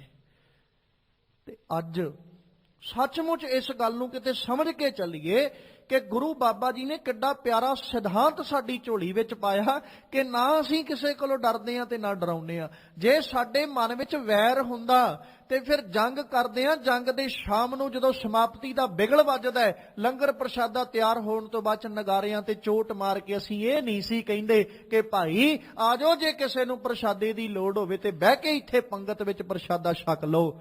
ਅਸੀਂ ਉਦੋਂ ਨਗਾਰਿਆਂ ਤੇ ਚੋਟ ਮਾਰ ਕੇ ਨਹੀਂ ਸੀ ਆਖਦੇ। ਉਹ ਇਤਿਹਾਸ ਦਾ ਪੱਖ ਹੈ ਜੋ ਅੱਜ ਆਪਣੀਆਂ ਅੱਖਾਂ ਨਾਲ ਵੇਖ ਰਹੇ ਹਾਂ। ਉਹ ਵੀ ਤੇ ਇੱਕ ਬੜਾ ਵੱਡਾ ਇਤਿਹਾਸ ਹੈ ਨਾ। ਜਿਨ੍ਹਾਂ ਨੇ ਸੋਟੀਆਂ ਮਾਰਨੀਆਂ, ਜਿਨ੍ਹਾਂ ਨੇ ਲਾਠੀਆਂ ਮਾਰਨੀਆਂ, ਜਿਨ੍ਹਾਂ ਪਾਣੀ ਦੀਆਂ ਬੌਛਾਰਾਂ ਮਾਰਨੀਆਂ, ਉਹਨਾਂ ਕੋਲੋਂ ਪਾਣੀ ਦੀਆਂ ਬੌਛਾਰਾਂ, ਲਾਠੀਆਂ, ਸੋਟੀਆਂ ਖਾ ਕੇ ਵੀ ਉਹਨਾਂ ਨੂੰ ਕਹਿੰਦੇ ਆ ਜਾ ਬਹਿ ਜਾ ਪਹਿਲੋਂ ਪ੍ਰਸ਼ਾਦਾ ਛਕ ਲਾ। ਆ ਜੇ ਸਾਡਾ ਨਿਰਵੈਰਤਾ ਭਰਿਆ ਗੁਣ ਜਿਹੜਾ ਗੁਰੂ ਬਾਬਾ ਜੀ ਦਾ ਦਿੱਤਾ ਹੋਇਆ ਸਾਡੀ ਝੋਲੀ ਵਿੱਚ ਹੈ। ਦੋਵੇਂ ਚੀਜ਼ਾਂ ਅੱਜ ਦਾ ਜਿਹੜਾ ਸਮਾਂ ਨਾ, ਦੋਵੇਂ ਚੀਜ਼ਾਂ ਹੀ ਦੁਹਰਾ ਰਿਹਾ, ਦੋਵੇਂ ਚੀਜ਼ਾਂ ਹੀ ਵਿਖਾ ਰਿਹਾ। ਨਿਰਭੈਤਾ ਵੀ ਵਿਖਾ ਰਿਹਾ ਤੇ ਨਿਰਵੈਰਤਾ ਵੀ ਵਿਖਾ ਰਿਹਾ। ਸਾਡਾ ਕੋਈ ਵੈਰ ਨਹੀਂ ਕਿਸੇ ਨਾਲ। ਜਿਨਨੇ ਸਾਨੂੰ ਮਾਰਿਆ, ਸਾਨੂੰ ਮਾਰਨ ਦੀ, ਸਾਨੂੰ ਝੁਕਾਉਣ ਦੀ ਕੋਸ਼ਿਸ਼ ਕੀਤੀ, ਜੇ ਕਿਤੇ ਉਹਨੇ ਆ ਕੇ ਵੀ ਸਾਡੇ ਅੱਗੇ ਫਰਿਆਦ ਕੀਤੀ ਤੇ ਅਸੀਂ ਉਹਨੂੰ ਵੀ ਕਿਹਾ ਜਾ ਸੱਜਣਾ ਬਹਿ ਜਾ, ਅਸੀਂ ਤੇਰੇ ਸੰਗੀ ਆ, ਅਸੀਂ ਤੇਰੇ ਨਾਲ ਖੜੋਤੇ ਆ, ਤੂੰ ਚਿੰਤਾ ਨਾ ਕਰ। ਤੇ ਡਰਾਉਣ ਵਾਲਿਆਂ ਨੇ ਜ਼ੋਰ ਲਾ ਲਿਆ ਵੀ ਸ਼ਾਇਦ ਇਹ ਡਰ ਜਾਣਗੇ, ਸ਼ਾਇਦ ਇਹ ਖੌਫ ਖਾ ਜਾਣਗੇ। ਪਰ ਉਹ ਅਜੇ ਵੀ ਡਟ ਕੇ ਖੜੋਤੇ ਨੇ ਵੀ ਨਹੀਂ, ਤੁਸੀਂ ਮਾਰਨਾ, ਅਸੀਂ ਮਰ ਜਾਾਂਗੇ। ਪਰ ਜਿਸ ਆਪਣੇ ਹੱਕਾਂ ਲਈ ਅਸੀਂ ਖੜੋਤੇ ਆ, ਉਸੇ ਜਗ੍ਹਾ ਤੇ ਖੜੇ ਆ ਤੇ ਉਦੋਂ ਤੱਕ ਪਿੱਛੇ ਨਹੀਂ ਹਟਦੇ ਜਿੰਨਾ ਚਿਰ ਸਾਡੇ ਹੱਕ ਸਾਨੂੰ ਮਿਲ ਨਹੀਂ ਜਾਂਦੇ। ਆ ਸਿਧਾਂਤ ਗੁਰੂ ਬਾਬੇ ਦਾ ਦਿੱਤਾ। ਅਸੀਂ ਕਿਸੇ ਦਾ ਹੱਕ ਰੱਖਦੇ ਨਹੀਂ, ਪਰ ਆਪਣਾ ਹੱਕ ਅਸੀਂ ਕਦੇ ਛੱਡਿਆ ਵੀ ਨਹੀਂ। ਜੇ ਅਸੀਂ ਕਿਸੇ ਦਾ ਹੱਕ ਰੱਖਣਾ ਨਹੀਂ ਜਾਣਦੇ ਨਾ, ਮਤਲਬ ਰੱਖਣਾ ਅਸੀਂ ਹੱਕ ਨਹੀਂ ਜਾਣਦੇ, ਅਸੀਂ ਕਿਸੇ ਦਾ ਹੱਕ ਕਦੇ ਨਹੀਂ ਦੱਬਿਆ ਜਾਂ ਅਸੀਂ ਕਿਸੇ ਦਾ ਹੱਕ ਮਾਰਿਆ ਨਹੀਂ, ਜੇ ਅਸੀਂ ਇਹ ਜਾਣਦੇ ਆ ਨਾ, ਤੇ ਚੇਤਾ ਰੱਖਿਓ ਸਾਨੂੰ ਆਪਣੇ ਹੱਕ ਲੈਣੇ ਵੀ ਆਉਂਦੇ ਨੇ। ਉਹ ਚਾਹੇ ਕੋਈ ਪ੍ਰੇਮ ਨਾਲ ਦੇ ਜਾਏ ਤੇ ਭਾਵੇਂ ਫਿਰ ਜੇ ਉਹ ਪਿਆਰ ਨਾਲ ਨਹੀਂ, ਫਿਰ ਸਾਨੂੰ ਜਬਰੀ ਹੱਕ ਖੋਣੇ ਵੀ ਆਉਂਦੇ ਨੇ। ਜੇ ਅਸੀਂ ਦੂਜਿਆਂ ਦੇ ਹੱਕਾਂ ਵਾਸਤੇ ਆਪਣੀਆਂ ਜਾਨਾਂ ਕੁਰਬਾਨ ਕਰ ਸਕਦੇ ਆ, ਤੇ ਜਿੱਦਣ ਸਾਡੇ ਹੱਕਾਂ ਦੀ ਵਾਰੀ ਆਏਗੀ ਤੇ ਅਸੀਂ ਆਪਣੀਆਂ ਜਾਨਾਂ ਕੁਰਬਾਨ ਕਰਨ ਤੋਂ ਕਿਵੇਂ ਪਿੱਛੇ ਹਟ ਜਾਵਾਂਗੇ। ਇਹ ਸਿਧਾਂਤ ਨਿਰਭੈਤਾ ਔਰ ਨਿਰਵੈਰਤਾ ਦੋਵੇਂ ਚੀਜ਼ਾਂ ਅੱਜ ਅਸੀਂ ਆਪਣੀਆਂ ਅੱਖਾਂ ਨਾਲ ਵੇਖ ਰਹੇ ਆ। ਕਦੇ ਇਤਿਹਾਸ ਪੜ੍ਹ ਕੇ ਫਕਰ ਹੁੰਦਾ ਸੀ, ਅੱਜ ਇਤਿਹਾਸ ਦੁਹਰਾਇਆ ਜਾ ਰਿਹਾ, ਅੱਜ ਅੱਖਾਂ ਨਾਲ ਵੇਖ ਕੇ ਫਕਰ ਮਹਿਸੂਸ ਹੁੰਦਾ ਹੈ। ਵਾਹ ਓਏ ਸਿੱਖਾ, ਗੁਰੂ ਦੇ ਦਰਸਾਏ ਮਾਰਗ ਤੇ ਚੱਲਣ ਵਾਲਿਆ, ਕਿੱਡਾ ਵੱਡਾ ਜਿਗਰਾ ਲੈ ਕੇ ਬੈਠਾ ਹੈ। ਜਿਹੜੇ ਤੈਨੂੰ ਮਾਰਨ ਦੀਆਂ ਸੋਚਾਂ ਲੈ ਕੇ ਬੈਠੇ, ਅੱਜ ਤੂੰ ਉਹਨਾਂ ਵਾਸਤੇ ਹੀ ਲੰਗਰ ਲਾ ਕੇ ਬੈਠਾ। ਤੇਰੇ ਤੋਂ ਸਦਕੇ ਜਾਂਦੇ ਆ, ਤੇਰੇ ਤੋਂ ਕੁਰਬਾਨ ਜਾਂਦੇ ਆ। ਜਿਹੜੇ ਤੈਨੂੰ ਝੁਕਾਉਣ ਦੀਆਂ ਆਸ਼ਾਵਾਂ ਲਾ ਕੇ ਬੈਠੇ, ਅੱਜ ਉਹਨਾਂ ਅੱਗੇ ਨਿਡਰਤਾ ਸਹਿਤ ਖੜੋਤਾ ਹੈ ਤੇ ਇੰਨਾ ਨਿਖੌਫ ਹੋ ਕੇ ਖੜੋਤਾ ਹੈ, ਬੇਖੌਫ ਹੋ ਕੇ ਖੜੋਤਾ ਕਿ ਨੇਤਾ ਪ੍ਰਤੀ ਬਾਰ-ਬਾਰ ਉਹਨਾਂ ਨੂੰ ਇਹੋ ਆਖਦਾ ਹੈ ਕਿ ਜਿੰਨਾ ਚਿਰ ਸਾਡੇ ਹੱਕ ਨਹੀਂ ਦੇ ਦਿੰਦੇ, ਉਹਨਾਂ ਚਿਰ ਅਸੀਂ ਮੁੜਨਾ ਵੀ ਕੋਈ ਨਹੀਂ। ਚਾਹੇ ਤੁਸੀਂ ਜਿਤਨਾ ਮਰਜੀ ਸਮਾਂ ਲਾ ਲਓ। ਆਜੇ ਨਿਰਵੈਰਤਾ ਨਿਰਡਰਤਾ, ਭੈ ਕਾਹੂ ਕੋ ਦੇਤ ਨਹਿ ਭੈ ਮਾਨਤ ਆਨ। ਕਿਵੇਂ ਅਸੀਂ ਕਿਸੇ ਹੋਰ ਦਾ ਭੈ ਮੰਨ ਲਈਏ? ਨਹਿ ਭੈ ਮਾਨਤ ਆਨ, ਕਿਸੇ ਹੋਰ ਦਾ ਭੈ ਹੈ ਹੀ ਕੋਈ ਨਹੀਂ। ਸਿਰਫ ਇੱਕੋ ਇੱਕ ਡਰ ਹੈ ਹਿਰਦੇ ਦੇ ਅੰਦਰ, ਤੇ ਉਹ ਡਰ ਕੇਵਲ ਅਕਾਲ ਪੁਰਖ ਪਰਮੇਸ਼ਵਰ ਦਾ ਨਿਰਮਲ ਭਉ ਹੈ, ਉਸ ਤੋਂ ਬਿਨਾਂ ਨਹੀਂ। ਸਿਰਫ ਇੱਕ ਰੱਬੀ ਡਰ ਹੈ, ਰੱਬੀ ਜਿਹੜਾ ਨਿਰਮਲ ਭਉ ਹੈ। ਉੱਥੇ ਵੀ ਡਰ ਉਹ ਨਹੀਂ ਵੀ ਉਹ ਖੌਫ ਵਾਲਾ ਡਰ ਨਹੀਂ ਹੈ, ਉੱਥੇ ਵੀ ਨਿਰਮਲ ਭਉ, ਰੱਬੀ ਰਜ਼ਾ ਵਿੱਚ ਰਹਿਣ ਵਾਲਾ ਡਰ, ਜਿਹੜਾ ਸਿਰਫ ਉਹ ਹੀ ਹੈ ਹਿਰਦੇ ਵਿੱਚ, ਦੂਜਾ ਕੋਈ ਡਰ ਨਹੀਂ। ਤੇ ਸਾਰੇ ਰੱਬੀ ਰਜ਼ਾ 'ਚ ਖੜੋਤੇ ਨੇ। ਤੇ ਉਸ ਤੋਂ ਬਾਅਦ 'ਚ ਗੁਰੂ ਸਾਹਿਬ ਕਹਿੰਦੇ, ਕਹੋ ਨਾਨਕ ਸੁਣ ਰੇ ਮਨਾ। ਹੇ ਮੇਰੇ ਮਨਾ, ਇਹ ਗੱਲ ਸੁਣ, ਸਮਝ ਲੈ ਇਸ ਬਾਤ ਨੂੰ। ਗਿਆਨੀ ਤਾਹੇ ਬਖਾਨ। ਜੇ ਮੈਂ ਇਹ ਕਹਿ ਲਵਾਂ ਤੇ ਕੋਈ ਅੱਤ ਕਥਨੀ ਨਹੀਂ, ਉਹੀ ਹੈ ਗਿਆਨੀ ਅਖਵਾਉਣ ਦਾ ਹੱਕਦਾਰ, ਜਿਹੜਾ ਇਹਨਾਂ ਸਿਧਾਂਤਾਂ ਤੇ ਪਹਿਰਾ ਦਿੰਦਾ ਹੈ। ਗਿਆਨੀ ਅਖਵਾਉਣ ਦਾ ਹੱਕਦਾਰ ਉਹੀ ਹੈ ਜਿਹੜਾ ਇਹਨਾਂ ਸਿਧਾਂਤਾਂ ਤੇ ਪਹਿਰਾ ਦਿੰਦਾ ਹੈ, ਜਿਹੜਾ ਨਾ ਡਰਦਾ ਤੇ ਨਾ ਡਰਾਉਂਦਾ ਹੈ। ਨਹੀਂ ਤੇ ਅੱਜ ਦਾ ਹਰ ਬੰਦਾ ਕਿਸੇ ਨਾ ਕਿਸੇ ਡਰ ਵਿੱਚ ਬੈਠਾ ਤੇ ਕਿਸੇ ਨਾ ਕਿਸੇ ਨੂੰ ਡਰਾਉਣ ਵਿੱਚ ਲੱਗਾ ਹੋਇਆ, ਹਰ ਇਨਸਾਨ। ਇੱਕ ਗੁਰੂ ਨਾਨਕ ਦਾ ਕਾਰੀ ਹੈ ਜਿਹੜਾ ਇਹ ਸਿਖਾਉਂਦਾ, ਅਸੀਂ ਤੇ ਮੌਤ ਤੋਂ ਵੀ ਨਹੀਂ ਡਰਦੇ, ਤੁਸੀਂ ਕਿੱਥੋਂ ਡਰਾਉਣਾ ਚਾਹੁੰਦੇ ਹੋ? ਬਾਪੂ ਦੀ ਬਾਣੀ ਨੇ ਕੀ ਕਿਹਾ? ਜਿਸ ਮਰਨੇ ਤੇ ਜਗ ਡਰੈ, ਮੇਰਾ ਮਨ ਆਨੰਦ, ਮਰਨੇ ਹੀ ਤੇ ਪਾਈਐ ਪੂਰਨ ਪਰਮਾਨੰਦ। ਅਸੀਂ ਖੌਫ ਰੱਖ ਕੇ ਨਹੀਂ, ਸਾਡਾ ਤੇ ਜਨਮ ਹੀ ਮੌਤ ਹੋ ਕੇ ਤੇ ਫਿਰ ਮਿਲਿਆ ਸਾਨੂੰ। ਸਾਡਾ ਤੇ ਜੀਵਨ ਹੀ ਸਾਨੂੰ ਉਦੋਂ ਮਿਲਿਆ ਜਦੋਂ ਅਸੀਂ ਬਿਲਕੁਲ ਖੰਡ ਹੋ ਗਏ ਨਾ, ਤੇ ਖੰਡ ਖੰਡ ਹੋਣ ਤੋਂ ਬਾਅਦ 'ਚ ਇੱਕ ਬੜਾ ਵੱਡਾ ਸਮੂਹ ਬਣਿਆ, ਤੇ ਜਿਹੜਾ ਉਹ ਸਮੂਹ ਬਣਿਆ ਨਾ, ਹੁਣ ਉਹਨੂੰ ਮੌਤ ਦਾ ਕੋਈ ਡਰ ਨਹੀਂ ਹੈ, ਕਿਉਂਕਿ ਅਸੀਂ ਉਪਜੇ ਹੀ ਮੌਤ ਤੋਂ ਆ। ਤੇ ਜਿਹੜਾ ਪੈਦਾ ਹੀ ਮੌਤ ਤੋਂ ਹੋਇਆ ਹੋਵੇ ਉਹਨੂੰ ਮੌਤ ਦਾ ਕੀ ਡਰ। ਉਹ ਤੇ ਸਾਡੇ ਘਰ ਨੇ ਤੇ ਸ਼ੁਰੂਆਤ ਹੀ ਜਦੋਂ ਗੁਰੂ ਨਾਨਕ ਦੇ ਘਰ ਨੇ ਕੀਤੀ ਤੇ ਇੱਥੋਂ ਕੀਤੀ। ਭਾਈ ਪ੍ਰੇਮ ਦੇ ਰਸਤੇ ਉੱਤੇ ਚੱਲਣ ਦਾ ਚਾਅ ਹੈ, ਤੇ ਜੇ ਪ੍ਰੇਮ ਦੇ ਰਸਤੇ ਤੇ ਚੱਲਣ ਦਾ ਚਾਅ ਹੈ ਫਿਰ ਖਿਆਲ ਰੱਖੀ ਆਪਣੀ ਮੌਤ ਆਪਣੀ ਤਲੀ ਤੇ ਰੱਖ ਕੇ ਆਈ। ਸ਼ੁਰੂਆਤ ਸਾਡੇ ਘਰ ਦੀ ਇੱਥੋਂ ਹੁੰਦੀ ਹੈ। ਜਦੋਂ ਬਾਬੇ ਨਾਨਕ ਦੇ ਘਰ ਦੀ ਬਾਤ ਕਰਾਂਗੇ ਤੇ ਬਾਬੇ ਨਾਨਕ ਦੇ ਘਰ ਦਾ ਪਹਿਲਾ ਸਿਧਾਂਤ ਕੀ ਹੈ? ਜੋ ਤੋ ਪ੍ਰੇਮ ਖੇਲਣ ਕਾ ਚਾਓ, ਸਿਰ ਧਰ ਤਲੀ ਗਲੀ ਮੇਰੀ ਆਓ, ਇਤ ਮਾਰਗ ਪੈਰ ਧਰੀਜੈ, ਸਿਰ ਦੀਜੈ ਕਾਣ ਨਾ ਕੀਜੈ। ਪਹਿਲਾ ਸਿਧਾਂਤ ਹੀ ਇਹ ਹੈ ਵੀ ਅਸੀਂ ਆਪਣੀ ਮੌਤ ਆਪਣੀ ਤਲੀ ਤੇ ਰੱਖ ਕੇ ਬੈਠੇ ਆ। ਕਿਸੇ ਵਕਤ ਵੀ ਜੇ ਕੁਰਬਾਨ ਕਰਨੀ ਪੈ ਜਾਏ ਤੇ ਅਸੀਂ ਕਦੇ ਕਦਮ ਪਿੱਛੇ ਨਹੀਂ ਖਿੱਚਾਂਗੇ। ਔਰ ਵੇਖੋ ਗੁਰੂ ਬਾਬਾ ਜੀ ਨੇ ਕਿੱਡਾ ਪਿਆਰਾ ਸਿਧਾਂਤ ਆਪਣੇ ਜੀਵਨ ਵਿੱਚੋਂ ਪ੍ਰਗਟਾਇਆ। ਜਿੱਦਣ ਗੁਰੂ ਨਾਨਕ ਸਾਹਿਬ ਜੀ ਸਮਾਜ ਨੂੰ ਸੋਧਣ ਵਾਸਤੇ, ਦੁਨੀਆ ਦੇ ਲੋਕਾਂ ਨੂੰ ਸਿੱਧੇ ਰਸਤੇ ਤੇ ਪਾਉਣ ਵਾਸਤੇ ਤੁਰਦੇ, ਸਭ ਤੋਂ ਪਹਿਲਾ ਕਦਮ ਗੁਰੂ ਬਾਬਾ ਜੀ ਸ਼ਮਸ਼ਾਨ ਭੂਮੀ ਤੋਂ ਚੁੱਕਦੇ ਨੇ। ਸਾਡੀ ਤੇ ਸ਼ੁਰੂਆਤ ਹੀ ਮੌਤ ਤੋਂ ਹੋਈ ਹੈ। ਅਸੀਂ ਹਰ ਵਕਤ ਮੌਤ ਆਪਣੀ ਚੇਤੇ ਵਿੱਚ ਆਪਣੀ ਤਲੀ ਤੇ ਰੱਖ ਕੇ ਤੇ ਫਿਰ ਚੱਲੇ ਆ।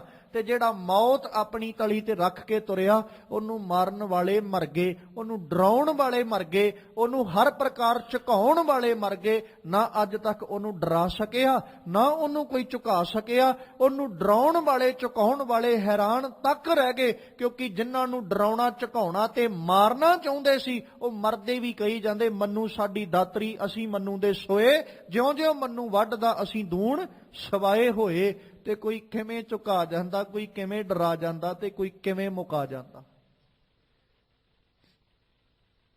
ਆ ਸਿਧਾਂਤ ਹੈ, ਐਵੇਂ ਨਹੀਂ ਗਿਆਨਵਾਨ ਸਤਿਗੁਰੂ ਜੀ ਨੇ ਕਹਿਤਾ।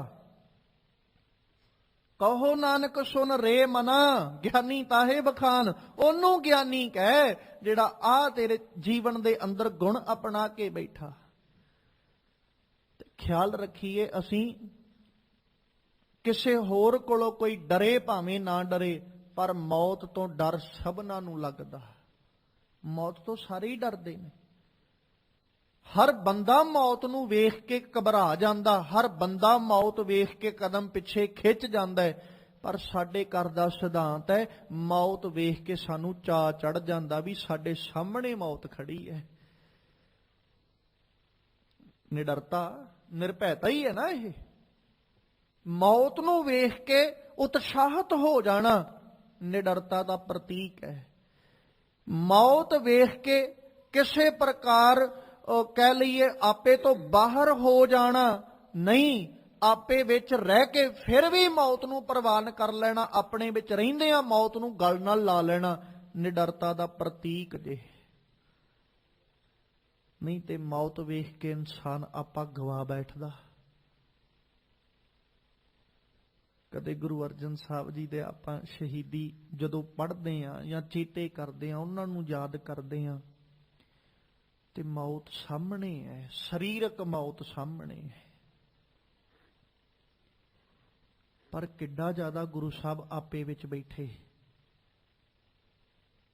ਗੁਰੂ ਅਰਜਨ ਸਾਹਿਬ ਜੀ ਜੇ ਚਾਹੁੰਦੇ ਤੇ ਲਾਹੌਰ ਮਲੀਆ ਮੇਟ ਹੋ ਜਾਂਦਾ, ਖਤਮ ਹੋ ਜਾਂਦਾ ਲਾਹੌਰ।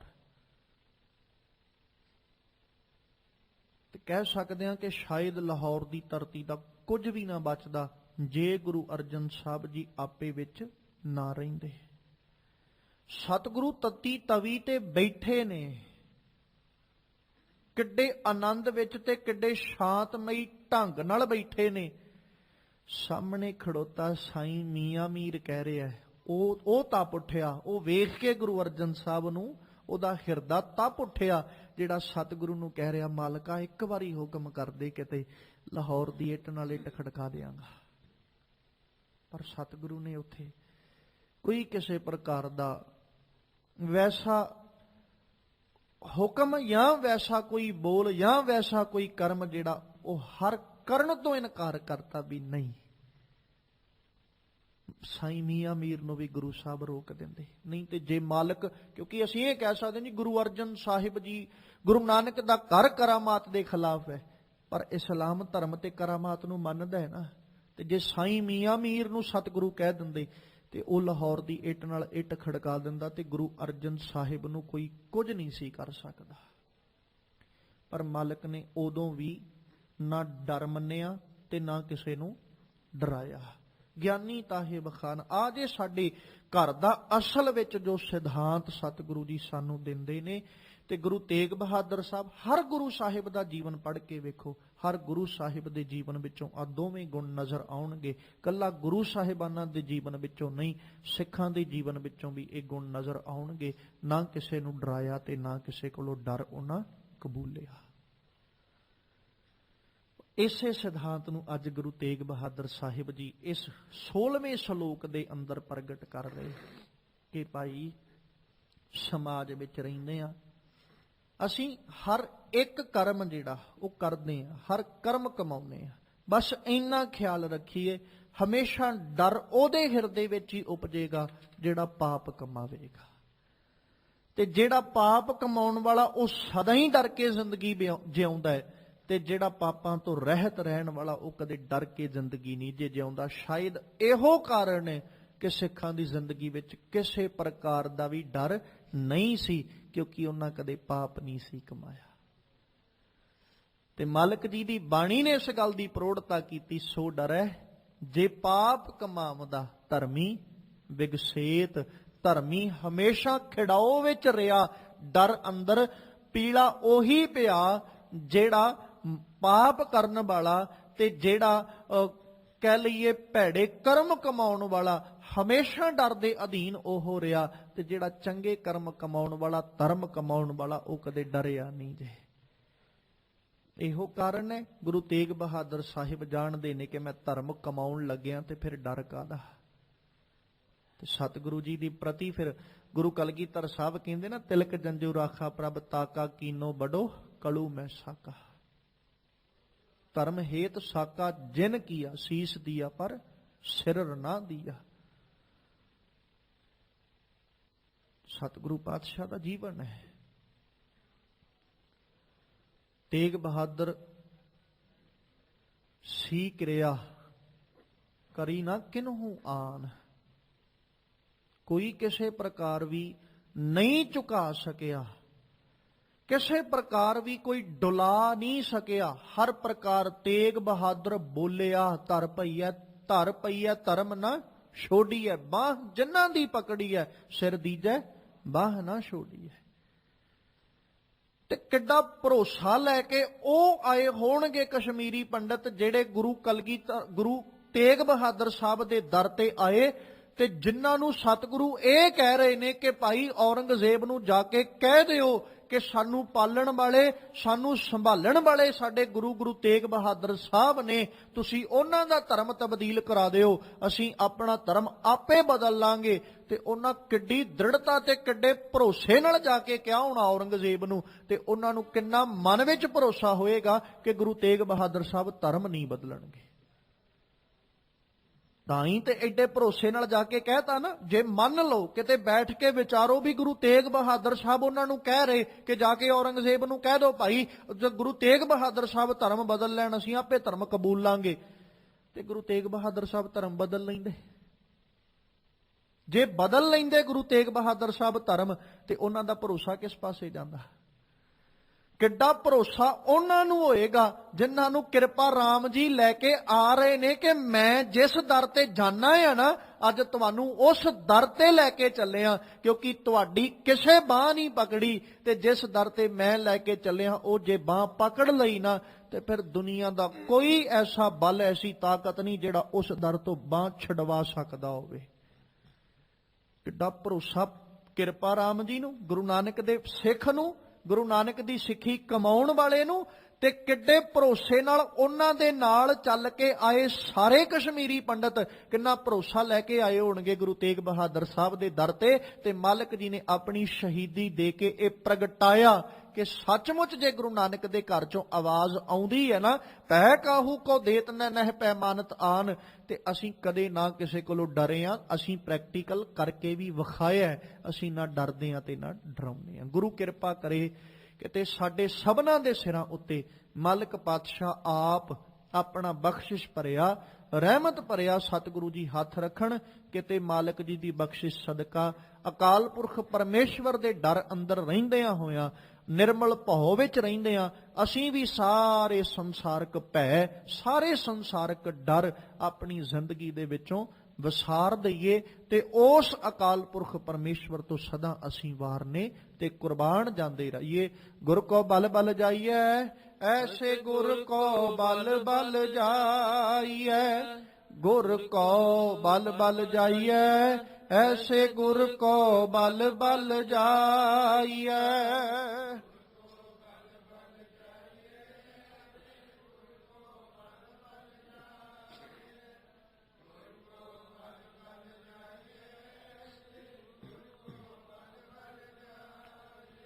ਗੁਰ ਕੋ ਬਲ ਬਲ ਜਾਈਐ, ਐਸੇ ਗੁਰ ਕੋ ਬਲ ਬਲ ਜਾਈਐ।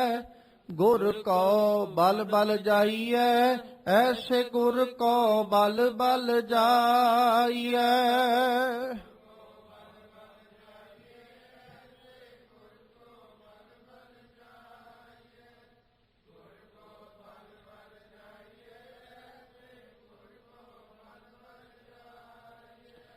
ਆਪ ਮੁਕਤ ਮੋਹਿ ਤਾਰੈ, ਆਪ ਮੁਕਤ ਮੋਹਿ ਤਾਰੈ।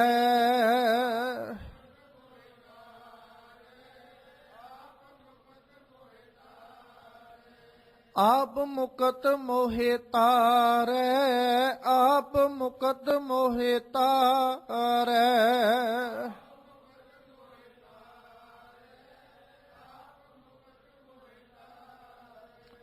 ਗੁਰ ਕੋ ਬਲ ਬਲ ਜਾਈਐ, ਐਸੇ ਗੁਰ ਕੋ ਬਲ ਬਲ ਜਾਈਐ। ਗੁਰ ਕੋ ਬਲ ਬਲ ਜਾਈਐ, ਐਸੇ ਗੁਰ ਕੋ ਬਲ ਬਲ ਜਾਈਐ।